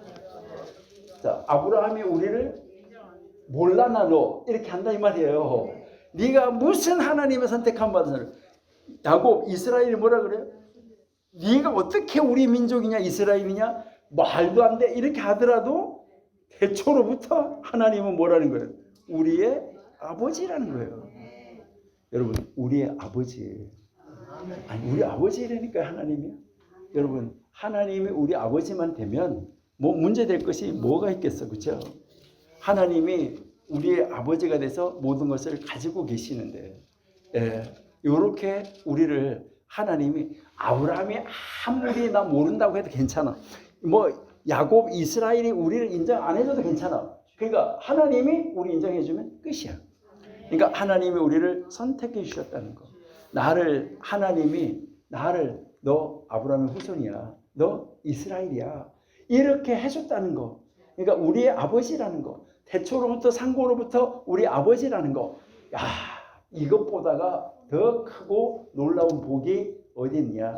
이것이 바로 예수 그리스도 안에서 우리를 선택해 줬다는 말은 예수 그리스도를 통해서 우리를 무엇을 만들어줬다는 거예요? 하나님의 아들로 자녀로 하늘나라 시민권자를 만들어 주셨다는 거예요. 이거가요 참 얼마나 놀라운 것인가 하는 것을 우리에게 가르쳐 주는데요. 여러분 보시면 아담, 하와, 가인, 아벨, 가인 이들이 받은 부당한 대우, 이제 여기서 가인이 보여주는 반응, 또 여러분이 보시면 가인의 후손 중에서 라멕이 말하는 거 봐봐요. 뭐 가인을 위해서는 벌이 7배, 야 라멕을 위해서는 벌이 77배. 야 이렇게 지가 하나님 자리에 올라가는 이런 사람이 이렇게 악을 행하는 것은 정말 정당화될 수가 없는데 요즘에는 그것이 정당화되는 가운데 있다. 그런데 그런 가운데서도 하나님은 은혜를 베풀어 주시고 계신다. 바로 그들을 살려주시는 것은 하나님의 선택한 우리가 다칠까 봐 그들도 뭐 하게 해주는 거예요? 죽을 때까지, 자연사 할 때까지는 그냥 봐준다는 거예요. 괜히 그들 뿌리를 뽑다가 어떻게 할까 봐. 왜 농사를 이렇게 지었는데 왜 논에 가면은 피라는 거 있잖아. 피 뽑다가 잘못 뽑아가지고 옆에 있는 곡식이 알곡까지 같이 뽑아질까 봐. 그래서 그 우리가 뽑힐까 봐 하나님은 그들이 그냥 오래 살다가 자연 살 때까지 내버려 둔다 이 말이에요. 그러니까요 우리 옆에 악한 사람이 잘 되는 것 같아도 신경 쓰지 말고 그 사람은 결국은 끝에 가서 추수할 때는 뽑아져 가지고 불에 던져질 것이고 우리가 하나님의 알곡 창고로 들어갈 사람이다. 여러분 우리 힘들고 피곤해도 야 하나님이 내가 하늘나라 백성으로 가게 된다는 거, 이것을 우리에게 가르쳐 주는데, 오늘 아까 우리 집사님이세요 기타 하시면서 첫 번째 노래가 딱 나오는데 제가 깜짝 놀랐어요. 오늘 우리가 이야기할 거기 때문에 모든 것이 하나님의 은혜다. 여러분 우리가 구원받을 수 있었던 오직 한 가지 이유, 바로 뭐냐면 내가 잘나서가 아니에요. 내 때문이 아니에요. 그러니까 나 때문이 아니라 하나님의 은혜다. 그러니까 여기에서 하나님의 은혜는 무엇을 말하냐면 하나님의 후회하심이다. 이 하나님의 후회하심이라는 말은 무슨 말이냐면 죄를 지으면 심판하시겠다는 것을 은혜로 바꿔주시는 거예요. 그러니까 우리가 하나님의 선택함을 받은 사람은 죄를 지으면 심판하시겠다는 그 심판하시겠다는 자리에서 무엇으로? 은혜로 구원으로 베풀어서 바꿔주셨다는 거예요. 이거 오직 한 가지 이유, 바로 뭐예요? 하나님의 은혜로다. 모든 것은 다 뭐라고요? 하나님의 은혜이다. 이것을 우리에게 가르쳐주고 있다 하는 것이죠. 그래서 우리는 이 창세기 1장과 2장, 이 창세기 1장과 2장의 이 천지 창조는 그렇기 때문에 이제 노아의 방주를 통해서 무엇으로 이어지냐면 지난주에도 어제도 우리가 살펴봤었는데 출애굽기 25장에서 31장의 성막 구조, 성막을 건축하는 것과 같이 가고 있다. 그러면 성막은 무엇을 하는 장소냐? 성막은 구원을 베푸는 장소예요. 그래서 우리가 이제 레위기 11장에서 16장까지 하고 이 방주 사건을 한번 비교해 보시는 것은 굉장히 중요하다 하는 것을 우리에게 가르쳐 주는 것입니다. 그래서 우리가 천지 창조하고 성막을 한번 비교해 보는 것이 중요한데요. 그 다음 장에 이제 거기에 도표가 또 하나 나와 있어요. 이제 그 다음 장에 표가 하나 있는데요. 그래서 우리가 성경 본문을 우리가 이해할 때 이 성경 본문과 그다음에 그 본문과 같은 사건 아니면 그 본문이 상징적으로 예표적으로 그림자로 보여주고 있는 것 이것을 함께 뭐 하는 것이 좋다고요? 함께 보고 함께 연구하는 것이 좋다. 그러니까 아까 가죽, 피, 그림자로 예수님의 십자가에 달리는 그 피 이렇게 해서 연결을 시켜가지고 이것을 쌍과 쌍을 이루는 것은 표가 같이 연결되는 것. 그림자는 실제하고 이제 우리는 이미 신약시대에 우리가 살아가고 있기 때문에 구약의 그림자가 신약에서 성취된 거하고 두 개를 같이 놓고 연구를 해서 보면 뭐 하다는 거예요? 아주 선명하게 우리에게 보여진다는 것이죠. 그래서 성경을 읽을 때 그렇게 읽는 것이 좋다. 그래서 완전하게 그것을 봐야 성경의 의미를 우리가 분명하게 이해할 수 있다는 것이죠. 그래서 성경 사건이 일어난 그 시대의 사람들이 그것을 어떻게 이해했는지 아는 거 굉장히 중요해요. 이 말 무슨 말이냐면요. 이제 이렇게 성경이 있어요. 성경이 있는데 여기에 이제 하나님이 계시는데 이제 이 하나님이 이 성경을 통해서 말씀하실 때 그럴 때 이 하나님의 말씀을 듣던 그 청중 독자가 있었다 이 말이죠. 그 시대에 하나님이 직접 말하던 그 시대에 이제 이 청중 독자가 있었다는데 이때 하나님이 이 성경을 가지고 말을 할 때 그때 이 독자들은 이제 대면에서 이렇게 말을 듣고 이렇게 이해하니까 잘 이해했을까 못했을까요? 잘 이해했겠죠. 그럼 잘 이해했는데 요즘에 우리가 조선시대 말하는 거 들으면은 잘 이해가 돼요, 안 돼요? 잘 안 되잖아요. 여러분들이 한국 갔을 때 한국 가면은요 지금도 사투리가 되게 많잖아요. 여러분들은 뭐 혼조업소에 이런 거 뭐 노래도 있잖아요. 감수강 하는데 그게 뜻이 뭔지 다 아시나요? 그 제주도 말이잖아요.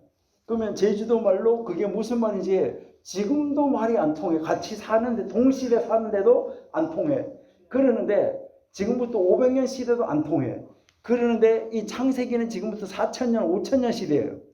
그러니까 그것이 잘 이해가 될까? 잘 안 된다 이 말이죠. 자, 그러니까 지금 여기에 목사님이 계셔. 목사님이 이 성경을 지금 풀어서 설교를 하셔. 이 성경을 통해서 설교를 하는데 현재 청중, 지금 현재 독자가 있어요. 이 성경을 읽는 독자가 있는데 이제 이 목사님이 이 성경을 딱 풀어주는데 어떻게 하면 이때에 성경을 처음 하나님으로부터 들을 때에 독자들이 이해한 대로 현재 우리 독자들에게 이해시켜 줄 수 있을까? 이게 가장 고민인 거예요. 그걸 가지고 그냥 여기서 막 자기 멋대로 막 해석하면 될까 안 될까? 이게 굉장히 어려운 숙제고 우리가 굉장히 어려운 난제다. 그래서 우리가 집에서 성경 읽을 때도 마찬가지예요. 도대체 이건 뭔 말이야? 이제 이러는 거죠. 뭐 이제 아니 왜 예수님이 뭐 재림할 때 됐는데 뭐 언제 오냐고 물었는데 야 그거는 나도 모른다. 아버지만 한다. 그건 도대체 무슨 말이야? 2000년 전에 예수님하고 제자들하고 이야기할 때는 야 아버지만 알아. 내가 언제 오는지는. 그렇게 했을 때 그 제자들을 이해했을까 못했을까요? 제자들이 이해했어요. 그러니까 이해했는데 우리는 뭐예요? 그거 뭔 말이에요? 왜 모른다는 거예요? 하나님이면서 예수님이. 가서 신부 데려오겠어요? 아버지한테 말도 못해. 그리고 자기가 신랑이 나 이제 다 지었으니까 가서 나 신부 데려올래요? 말을 못해. 누가 말해야 되냐? 아버지가 뭐 하냐면 야 이제 가서 신부 데리고 와라. 이렇게 아버지의 승낙이 떨어져야 이제 신랑이 신부 집에 가서 데리고 올 수가 있어요. 이게 이스라엘의 그 결혼 풍습이에요. 그러니까 그 결혼 풍습을 이해를 하면 뭐 하는 거예요? 예수님이 그때 그 시대 결혼 풍습을 사람들이 다 알기 때문에 그 시대 결혼 풍습을 다 아니까 예수님이 뭐라고 하냐면 내가 아버지의 집에 가서 너희들이 있을 곳을 예비하고 내가 너희들을 데리러 올 것인데 그 날은 나도 모른다. 누구만 안다? 아버지만 안다. 그러니까 그거를 이해할 수가 있는 거예요. 그러니까 그 당시 사람들은 이해가 됐다 이 말이에요. 그런데 지금 우리는 읽으면서 그 당시 문화를 모르면 뭐 하는 거예요? 몰라. 이게 이제 심각한 거죠. 그러니까 우리가 그 시대의 배경을 어땠는지 뭐 왜 그랬는지 뭐 예수님이 잔을 옮기는 것도 마찬가지예요. 이 잔을 옮겨와 주시옵소서. 나 십자가에 달려 죽기 싫어요. 나 그 십자가 꼭 져야 돼요. 안 지면 안 돼요. 이렇게 해도 되잖아요. 그랬는데 왜 그 잔을 옮겨달라고 말했을까? 그때 그 시대의 예수님 시대의 사람들은, 그 제자들은 그 말이 무슨 말인지 다 알았다는 거죠. 그러니까 지금도 우리가 정말 이때 독자들이 이해한 그대로 지금 독자들이 할 수 있도록 해야지 되는데, 여러분들이 정말 우리 윤 목사님이 이제 성경만, 오직 성경만 하잖아요. 여러분 요즘에 여러분들이 설교 시간이 만약에 100이라고 그러면 설교 100의 설교 내용을 100페이지의 설교 내용을 하고 있다. 페이지로 100페이지라고 그러면 성경 이야기가 50페이지 넘어가는, 그러니까 설교 내용 중에서 성경 이야기가 50% 넘어가는 목사님 드물어요. 무슨 말인지 아세요? 다른 예화 많은 이야기가 있는데, 그러니까 어떻게 보면 물론 이런 문화를 이해하도록 그 성경 구절을 이해하도록 문화를 설명하는 거라면 그 성경 이야기예요. 그런데 그게 아니라 완전히 다른 이야기 이렇게 하는 그런 설교가 굉장히 많다는 것이죠. 그러니까 근데요, 설교에서는 그 이해를 돕기 위해서 예화나 이런 것은 20%, 많으면 30%, 아니면은 70%는 뭐 해야 된다고요? 성경 이야기해야 된다. 그러면 앉아서 졸아요. 그러면서 뭐라고 그래요? 목사님들이 옛날에 저기 강남에 뭐 있었냐면요, 그 택시, 총알 택시 있잖아요. 옛날에 강남에 총알 택시 있었어요. 거기서 타면은 강남에서 분당까지 되게 빨리 가는 택시가 있을 텐데, 그럴 때 이렇게 탁 타면은 이 택시 기사들이 돈을 빨리 벌려고 빨리 갔다 또 와야 되니까요, 막 총알처럼 날아간다는 거예요. 그러기 때문에 그 사람들은 손님은요, 타자마자 딱 붙잡고 기도한다는 거예요. 막 사고 날까봐 하나님 살려주세요. 이렇게 하면서 막 기도한대. 그러는데 목사님들은 기도하게 하는 게 아니라 잠만 자게 만든대. 설교 시간에. 그래가지고 택시 기사가 목사님들보다 훨씬 낫다고 기도하게 해준다고. 그렇게 하면 안 돼요. 그렇죠? 그러니까 참 요즘에 우리가 사는 시대가 주로 뭐만 찾는 거예요? 안목의 정욕, 육신의 정욕, 이생의 자랑, 이것만 찾다가 보니까 목사님들의 설교도 그 사람들의 귀를 이렇게 간지러운 데를 긁어주고 등 간지러운 데 긁어주고 이런 것으로 변화되어지고 바뀌어지는 것이 참 많다. 여러분, 그러나 우리는요, 정말 사람이 오건 안 오건 우리는 뭐 해야 돼요? 오직 말씀으로.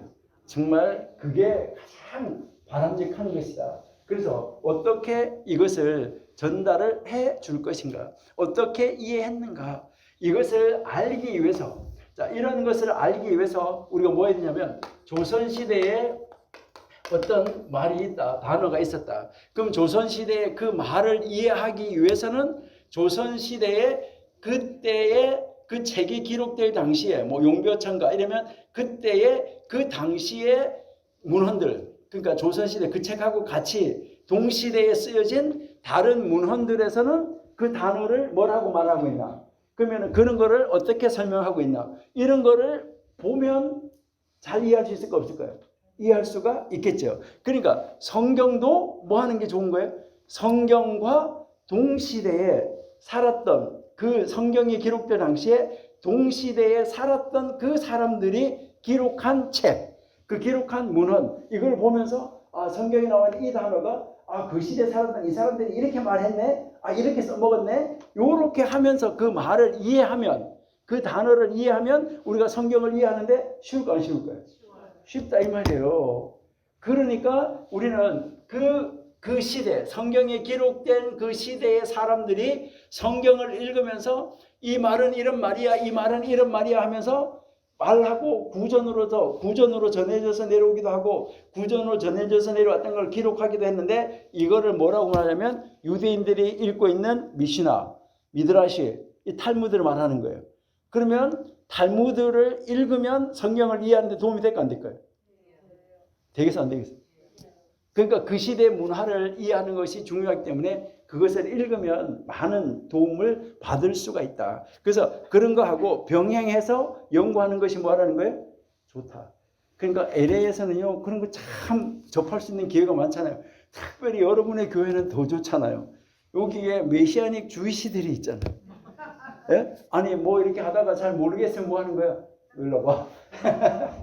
일로 와봐. 이래가지고 이거 뭐냐 이거. 예? 이렇게 물어볼 수도 있고 그러니까 서로 이렇게 대화할 수도 있고 그러니까 아 그게 그 말이냐? 이렇게 할 수 있으니까 얼마나 좋으냐 이 말이죠. 그러니까 우리가 지금 이제 이 천지 창조하고 여러분들이 이 성막하고도 한번 비교해 보는 것이 좋다. 자, 그러면은요. 자, 창조 첫째 날. 여러분이 그 이제 도표에서 보시면 창조 첫째 날이 있는데 그 창조 이제 그 첫째 날에 거기에 이제 보시면 첫째 날은 이제 그 천지 창조에서는 흑암이 깊음 위에 있었다. 이 사건은 홍수 때 다시 나오는 거죠. 왜요? 윗물, 아랫물이 나오기 전에 뭐 한 거예요? 나오기 전의 상태로 확 합쳐지는 거잖아요. 그리고요, 여기에서 하나님이 빛을 창조했다 그러잖아요. 그러니까 어둠과 빛을 나누었다고 말했는데 이것을 나누는데 여기에서 뭐 말하는 것은 뭘 말하냐면 빛의 커튼을 이야기하는 거예요. 빛의 커튼. 자, 그러면 어둠이 이제 이렇게 어둠이라는 것이 딱 이렇게 있었다. 전체가 다 어둠이었는데 여기에 무슨 커튼을 딱 쳤어요. 무슨 커튼을 쳤었는데 한쪽은 어둠이야. 근데 한쪽은 밝어. 여기에 빛의 커튼이 쳐져 있었다. 바로 이 빛의 커튼이 바로 무엇을 말하냐? 이제 지성소와 성소를 나누어 놓는 휘장을 말한다. 그럼 그 휘장이 찢어지는 건데 이것이 예수 그리스도가 십자가에서 그 자기의 몸을 찢은 것을 휘장을 찢었다고 말한다. 그러니까 여기에 이 천지 창조, 홍수, 그 다음에 성막, 예수님의 십자가 사건 이것이 다 이미 첫째 날부터 뭐가 되어지고 있다는 거예요? 연결이 되어지고 있다. 그래서 여기에서 이 빛과 어둠은 나눠진다. 나중에 우리가 이제 천국 갈 때도 이 빛과 어둠은 완벽하게 나누어진다 하는 것을 우리에게 가르쳐주고 있다는 것이죠. 그러니까 여기에서 언제나 빛은 생명과 연결이 되어 있어요. 빛은. 그러니까 빛은 언제나 생명과 연결이 되어져 있다 하는 것을. 그런데요. 그렇기 때문에 이 어두움이 빛을 결코 이길 수가 없다. 예전에 제가 한번 여러분들한테 이야기해 드린 것 같은데 크리스마스 때 무슨 이야기냐면 이제 동굴이 있어. 동굴 속에 있는 어두움하고 이 동굴 바깥에 있는 빛하고 뭐 하냐면 연애를 했어요. 그러니까 동굴 속에 있는 그 어두움하고 이제 이 동굴 바깥에 있는 빛하고 막 연애를 했는데 만나서 연애한 게 아니라 옛날에는 펜팔을 많이 했잖아요. 편지를 주고받고 하다가 야 보고 싶다 이렇게 했다 이 말이에요. 그래가지고 뭐 하냐면요, 뭐 보고 싶으니까 야 만나자, 어제 한번 만나자, 그래 입구에서 만나자, 동굴 입구에서 만나자, 뭐 이렇게 해가지고 이제 이 어두움이 동굴 입구까지 딱 나왔단 말이에요. 딱 나오는 순간 어두움은 빛이 딱 비치는 순간에 어두움은 존재해야 안 해요? 안 해요. 그러니까 이 어둠이 도망가는 거예요. 나는 나의 존재를 찾을 수 없어서 들어간다고 동굴 속으로 들어갔어. 동굴 속으로 들어가니까 빛이 따라 들어가. 빛이 따라 들어가면서 야 어디 있냐 보자, 얼굴 보자인데 있어 없어요? 절대로 어두움은 빛하고 함께 존재할 수가 없어요. 여러분들이 입을 딱 벌리고 있으면 입안이 동굴이야. 입안이 동굴인데 예수 그리스도가 이 안으로 하나님의 말씀 이게 예수 그리스도의 빛 여기 안을 쏙 들어와가지고 우리의 동굴이 뭐가 돼야 돼요? 이 어둠이라는 것이 완전히 없어지고 환해져야 그때 되면은 이제 그때부터는 뭐 하는 거예요? 빛 가운데 살아가는 거예요. 그러니까 살아도 주를 위해서 죽어도 주를 위해서 이렇게 살 수 있는 그런 데로 나갈 수 있게 된다. 이것을 우리에게 가르쳐주고 있다는 것이죠. 그러니까 참 놀라운 이 사건을 우리에게 보여주는데요. 둘째 날에 윗물과 아랫물을 나누고 여기에는 보기에 좋았다는 말이 없어요. 둘째 날에. 그러니까 둘째 날에 이제 윗물 아랫물을 나누고 보기에 좋았다는 말이 없는데 여기도 성소와 지성소를 나누는 휘장을 두었다. 그러니까 구별선이 있었다. 이것을 이야기하는 거고 셋째 날에는 물을 한 곳으로 모여라 라고 얘기했어요. 물이 한 곳으로 모이고 아래에 있는 물이 한 곳으로 모이고 이 땅이 드러났잖아요. 땅이 이렇게 묻이 드러났는데 이것은 무엇을 말하냐면 성막에 물두멍이 있는데 물두멍에다가 물을 모아놨어요. 그 물두멍에다가 물을 모아놓고 그 물두멍에 물을 모아한 데서 그 물에서 자기가 더러움을 씻어야지만 어디로 들어갈 수가 있어요? 성소로 들어갈 수가 있었어요.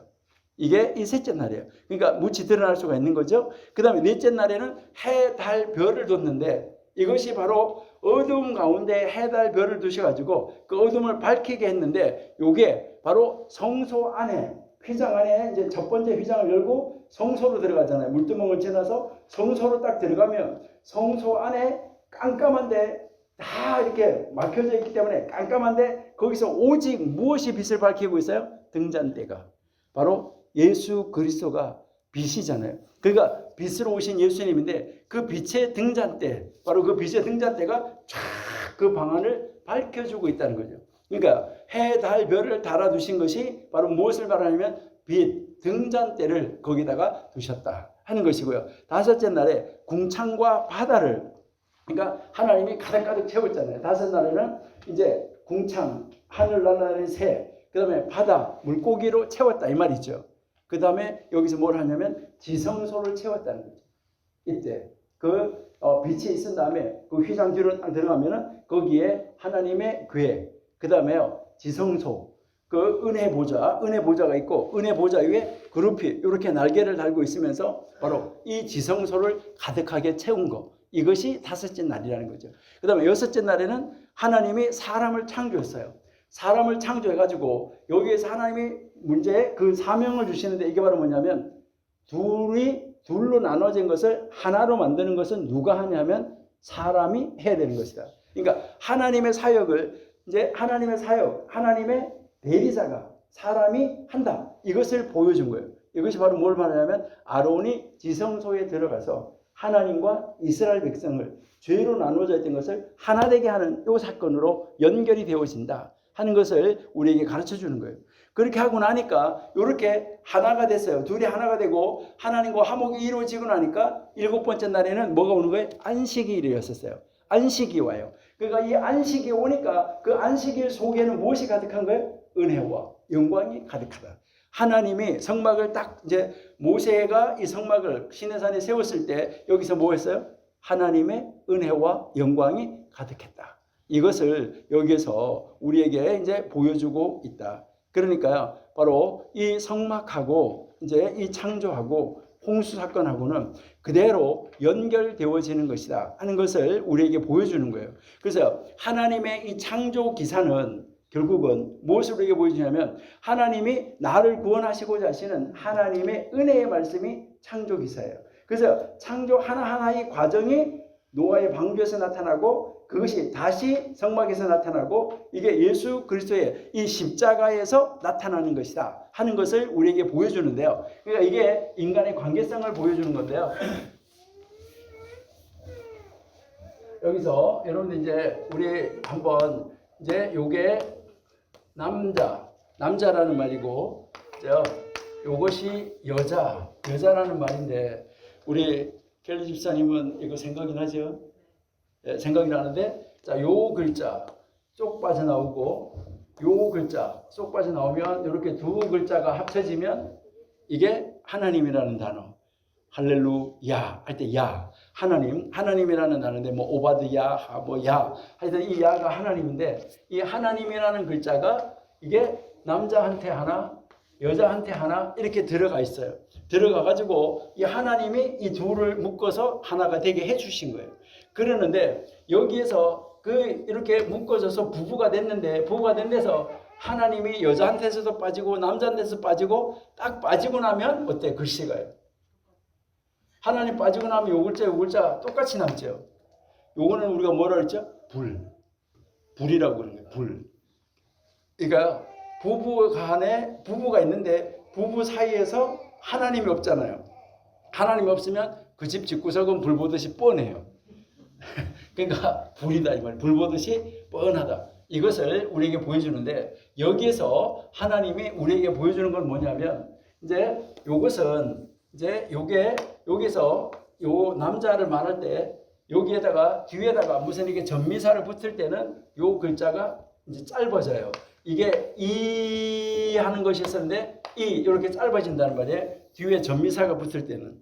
그러니까 이 여자가 될 때 요 글자가 단어가 이 하는 것이 이로 짧아진 거예요. 그래서 여기 없어졌어요. 그러면은 또 요 글자는 무엇을 말하냐면 방향을 이야기하는 거예요. 방향. 어디를 방향을 이야기하는데, 글쎄요, 여기에 남자에다가 방향, 어디를 향하여 하는 이 방향을 보여주는 전미사를 붙여서 여자가 된 거예요. 이것은 바로 무엇을 말하냐면 남자와 여자가 있어서 둘이 하나가 됐을 때 한 방향을 바라볼 수 있도록 방향을 설정해 줬다는 거예요. 방향 전미사를 여기다가 붙여줬다는 거예요. 이것은 이 두 사람의 관계를 회복을 이야기하는 거예요. 그래서 남자와 여자는 나누어지는 것이 아니라 온전한 관계성을 유지해야지만 된다. 그러니까 온전한 관계성을 가져라. 이것을 보여주는 바로 하나님의 그 놀라운 원리의 말씀이 이 여자와 남자와 여자의 이 말을 우리에게 보여주고 있는 것이다. 이것을 우리에게 가르쳐주고 있다 하는 거예요. 그래서 우리가 정말 하나님 안에서 우리는 어떤 삶을 살아야 되는가 할 때 여기에서 우리가 가르쳐주는 것이 바로 뭐냐면, 그래서 이 죄라는 거, 그래서 어떻게 해결되느냐 해서 이 이제 창세기 1장에서부터 이제 11장까지 해서 나타나는 이 죄라는 거, 이 죄를 어떻게 처리해야 되냐, 죄는 어떻게 번져 나가는 것이고 죄는 어떻게 채워져 나가는 것인가, 이것을 보여주는 것이 성막에서 문둥병 처리하는 것과 똑같아. 그러니까 우리가 이야기하는 그 문둥병. 그래서 문둥병과 죄는 다 같이 치명적이다. 그 다음에 문둥병과 죄는 다 같이 분리성이 있다. 문둥병 걸리면 어떻게 돼요? 분리시켜서 따로 살아야 돼요. 그 다음에 이 문둥병이나 죄는 다 같이 전염성이 아주 강하다. 그 다음에 이 문둥병과 죄는 다 같이 뭐하냐면 반륙성이 강하다. 이게 반륙성이 아주 강하다는, 자주 커진다는 거죠. 그래서 너무너무 빨리빨리 이제 커진다 하는 것을 우리에게 보여주고 있다 하는 것이죠. 그래서요, 이제 이 홍수는 바로 무엇을, 어떤 목적을 가지고 있었냐 했을 때, 이 바로 홍수는 이제 세상을 정결하게 하려고 하는 것이다. 바로 이제 그 문둥병 레위기 11장에서 16장까지의 사건이 바로 뭐냐면 육체를 정결하게 하려고 하는 것이다. 목적이 같아요. 그러니까 성막의 목적과 방주의 목적이 뭐라고요? 방주의 목적, 바로 이 방주의 목적과 그 다음에 이제 이 성막의 목적이 바로 뭐냐면 방주는 세상을 정결하게 하는 거. 그런데요, 그 다음에 이제 이 성막은 사람의 육체를, 죄를 없이 해주는 거, 정결하게 해주는 거. 여러분들이 나만 장군 잘 아시는데, 나만 장군이 물속에 들어갔다가 나와서 문둥병을 고치는 거, 이것을 뭐라고 말하냐면 세례라고 그래요. 그래서 노아가 방주에 들어갔다가 나온 것도 세례. 그 다음에 이제 출애굽할 때 이스라엘 백성들이 홍해를 건넌 것도 세례. 다 그것이 이제 세례로 연결되어진다는 것이죠. 그 다음에요, 이제 우리가 이제 이 노아의 방주가 보면 노아 방주 안이 있고 밖이 있었잖아요. 노아의 방주 안과 밖이 있었는데 여기에다가 무엇을 칠했냐면 역청을 칠했어요. 그러니까 이 역청을 갖다가 거기다가 이렇게 칠했다는 것이죠. 역청을 칠했는데 문둥병자가 나았는지 안 나았는지 할 때 문둥병자에게 무엇을 발라줬냐면 새로운 흙을 칠해줬어요. 그 문둥병 집이나 뭐 이런 데다가. 그 다음에 그렇게 해서 이것이 이걸 연결하고, 그 다음에 여러분들 보시면은 이제 노아의 방주에서 여러분들 보시면 새도 내보냈다가 일주일을 기다리고, 또 방주에 타고 나서도 뭐 했었다고 그랬어요? 우리가 어제 방주에 2월 10날 타고 2월 17일부터 비가 왔다 그랬어요. 일주일을 기다렸다 그랬어요. 홍수가 나기까지 일주일을 기다리고, 또 새를 보내고도 일주일을 기다리고 하는데, 요 일주일을 기다리는 걸 보면 여러분들이 문둥병 걸린 사람을 다시 정하게 해줄 때 제사장에 가서 진찰을 하고 보고, 일주일 있다가 나았나 보고 또 다시 한번 보고, 그것이 재발했나 안 했나 또 보고, 이렇게 일주일을 또 거치는 거예요. 그래서 거기서 일주일을 3번을 기다리게 되는 거예요. 또 보내고 일주일을 기다리고, 또 보내고 일주일을 기다리고. 그래서 까마귀 내보내고 일주일 기다리고. 요거 우리가 조금 이따가 나중에 구체적으로 볼 거예요. 까마귀는 뭔지 비둘기는 뭔지. 그 다음에 2마리의 비둘기, 문둥병자도 여러분이 보시면 문둥병자가 나중에 와서 다시 정결하게 됐다는 제사의식을 받기 위해서는 비둘기 2마리를 가져와서 제사를 지냈어요. 그러니까 여기에서도 이제 방주에서도 비둘기 2마리가 바로 뭐 하는 거예요? 바깥의 땅이 말랐다는 것을 알려주고 표시해주는 사인이었었어요. 그러니까 문둥병자가 다 나았다는 사인, 제사를 지내는 거, 이것이 바로 비둘기 2마리 가지고 제사를 지내는 것이었어요. 그러니까 이게 이제 마지막 제사가 되는데 노아도 방주에서 나오자마자 뭐 했어요? 제사 지냈어요. 제단을 만들어서 쌓았다. 그래서 방주에 이제 그 새로운 세상으로 들어가기 전에 마지막에 제사를 지냈는데 바로 문둥병자도 문둥병으로 걸려서 이제 분리되어 있다가 다시 허락함을 받고 사함을 받고 문둥병이 낫다는 걸 알고 새로운 세계로 들어가기 전에 뭐 하는 거예요? 제사를 지내야지만 됐었다. 이것을 가르쳐 주는 것이죠. 그 다음에 이제 음식에 관한 규례가 나오는데 이때부터 노아 때부터 정한 음식과 부정한 음식이 생기는 거예요. 그러니까 먹는 고기, 못 먹는 고기, 뭐는 먹지 마라, 뭐는 하지 마라. 이런데 레위기에서 뭐가 나오는 거죠? 정한 음식, 부정한 음식이 나오고 있다는 거예요. 그 다음에 이제 이 노아 봉수에서도 음식을 고기를 먹으라고 했어요. 고기를 먹으라고 했는데 뭐 채 먹지 마라? 피채 먹지 마라 그랬어요. 피채 먹지 말라고 그랬는데 레위기에서 누누이 성막에서 강조하는 게 바로 뭐예요? 피 있는 채로 음식을 먹지 말라는 것이었어요. 그리고 노아 방주가 끝난 다음에 무엇을 했냐면 언약을 줬어요.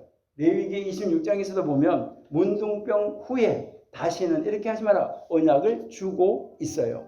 그 다음에 언약의 표시가 있어요. 노아에게도 언약의 표시를 줬어요. 이게 무지개 언약이었었어요. 그러면 레위기 16장에서도 보시면 성막의 그 시은소 은혜의 보호자 위에 하나님의 영광의 구름이 하나님의 임재를 상징해주는 하나의 언약의 표시로 나타나고 있었다 하는 것이죠. 우리가요. 그렇기 때문에 바로 이 방주는 무엇을 이야기했냐? 천지창조, 방주, 성막, 교회, 하나님 나라. 이것이 온전하게 연결되어지는 것이기 때문에 우리는 무엇을 해야 되냐? 정말 이 방주를 여러분들이 이제 정말 꼼꼼하게 방주를 공부하셔야 된다 하는 거. 그래서 이제 내일 우리 노아의 족보 5장부터 이제 계속 다시 공부를 해 나가도록 그렇게 하겠습니다. 네, 잠시 기도하겠습니다. 하나님 감사합니다. 하나님은 천지 창조도 방주도 성막도 이제 십자가 사건도 이제 우리를 하나님 나라로 데려가기 위한 구원의 여정임을 저희들이 살펴보았습니다. 하나님 웬 은혜입니까?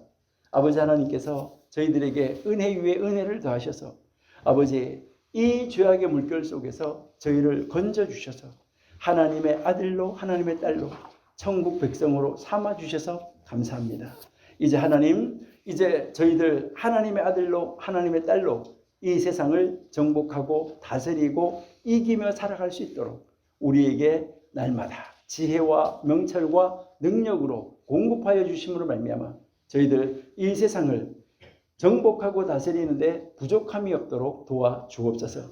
하나님이 아담을 만드실 때에 하나님이 하나님보다 조금 못하게 만드셔서 하나님이 창조한 모든 것을 다스릴 수 있는 권세를 주시고 맡겨주셨던 것처럼 우리들에게 그 권세를 회복시켜 주셔서 저희들이 다스리고 이기며 나갈 수 있는 질병을 다스리고 모든 세상에 있는 모든 것들을 다스려 나가는 하나님의 사람으로 세움을 받아 아버지께 감사하며 은혜로운 생활로 아버지의 날마다 감사하는 저희가 되게 하여 주옵소서.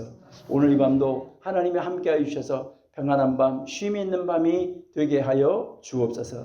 하나님 안에서 은혜를 누리는 밤이 되게 해 주옵소서. 예수님의 이름으로 감사하며 기도드립니다. 아멘.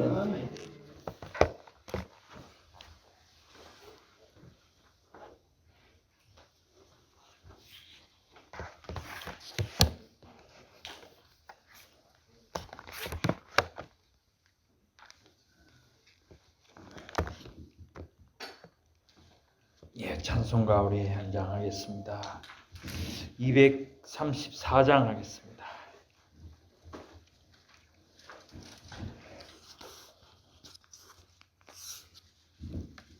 234장 통일 찬송은 220장입니다.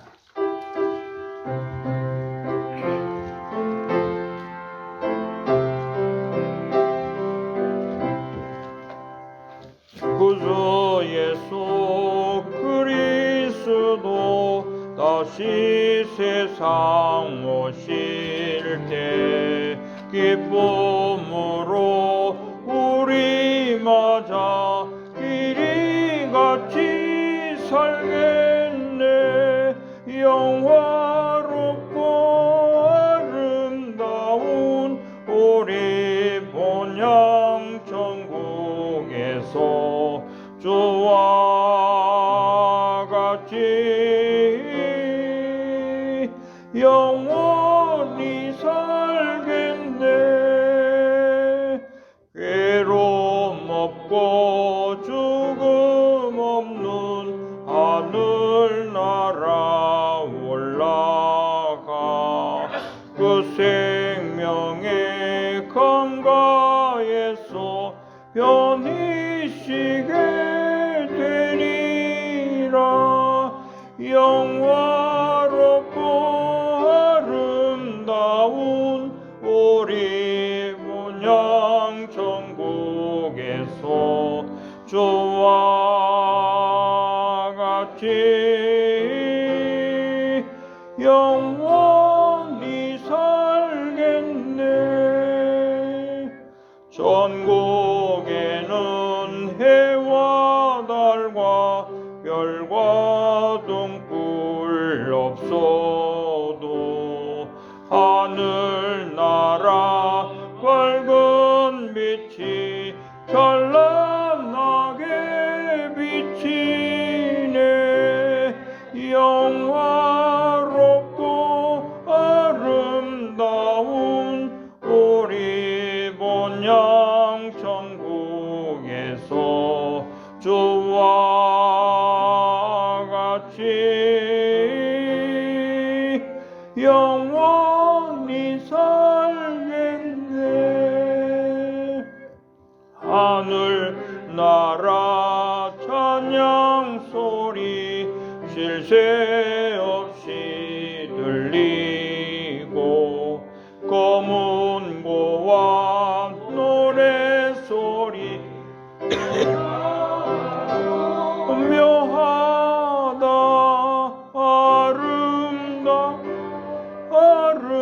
아름다운 우리 본향 천국에서 주와 같이 영원히 살겠네. 만국 백성 사면에서 주의 보좌 둘러서 전사 노래 화답하며 길이 찬양하겠네. 영화롭고 아름다운 우리 본향 천국에서 주와 같이 영원히 살겠네. 아멘. 예, 둘째 날 또 집회 귀한 말씀 또 전해주신 우리 변순목 목사님께 감사드립니다. 그리고 또 잊지 않고 둘째 날 집회 참석해 주신 우리 모든 성도님께 하나님께서 크신 은혜를 주신 줄 믿습니다. 예, 바로 들어오신 분은 아마 이 책을 못 갖고 계신 분도 혹시 있을지 모르겠는데 저기 식당 들어가시면 거기 바로 있습니다. 하나의 오불이라고 합니다. 가져가셔서 또 다음 내일부터 같이 지참해서 공부하시면 좋겠습니다. 예, 내일도 잊지 마시고 또 같은 시간에 집회를 하겠습니다. 주님 가르치신 기도로 모든 순서를 마치겠습니다. 하늘에 계신 우리 아버지여, 이름이 거룩히 여김을 받으시오며 나라의 임하옵시며 뜻이 하늘에서 이룬 것 같이 땅에서도 이루어지이다. 오늘날 우리에게 일용할 양식을 주옵시고 우리가 우리에게 죄 지은 자를 사해 준 것 같이 우리 죄를 사해 주옵시고 우리를 시험에 들게 하지 마옵시고 다만 악에서 구하옵소서. 이게 나라와 권세와 영광이 아버지께 영원히 있사옵나이다. 아멘.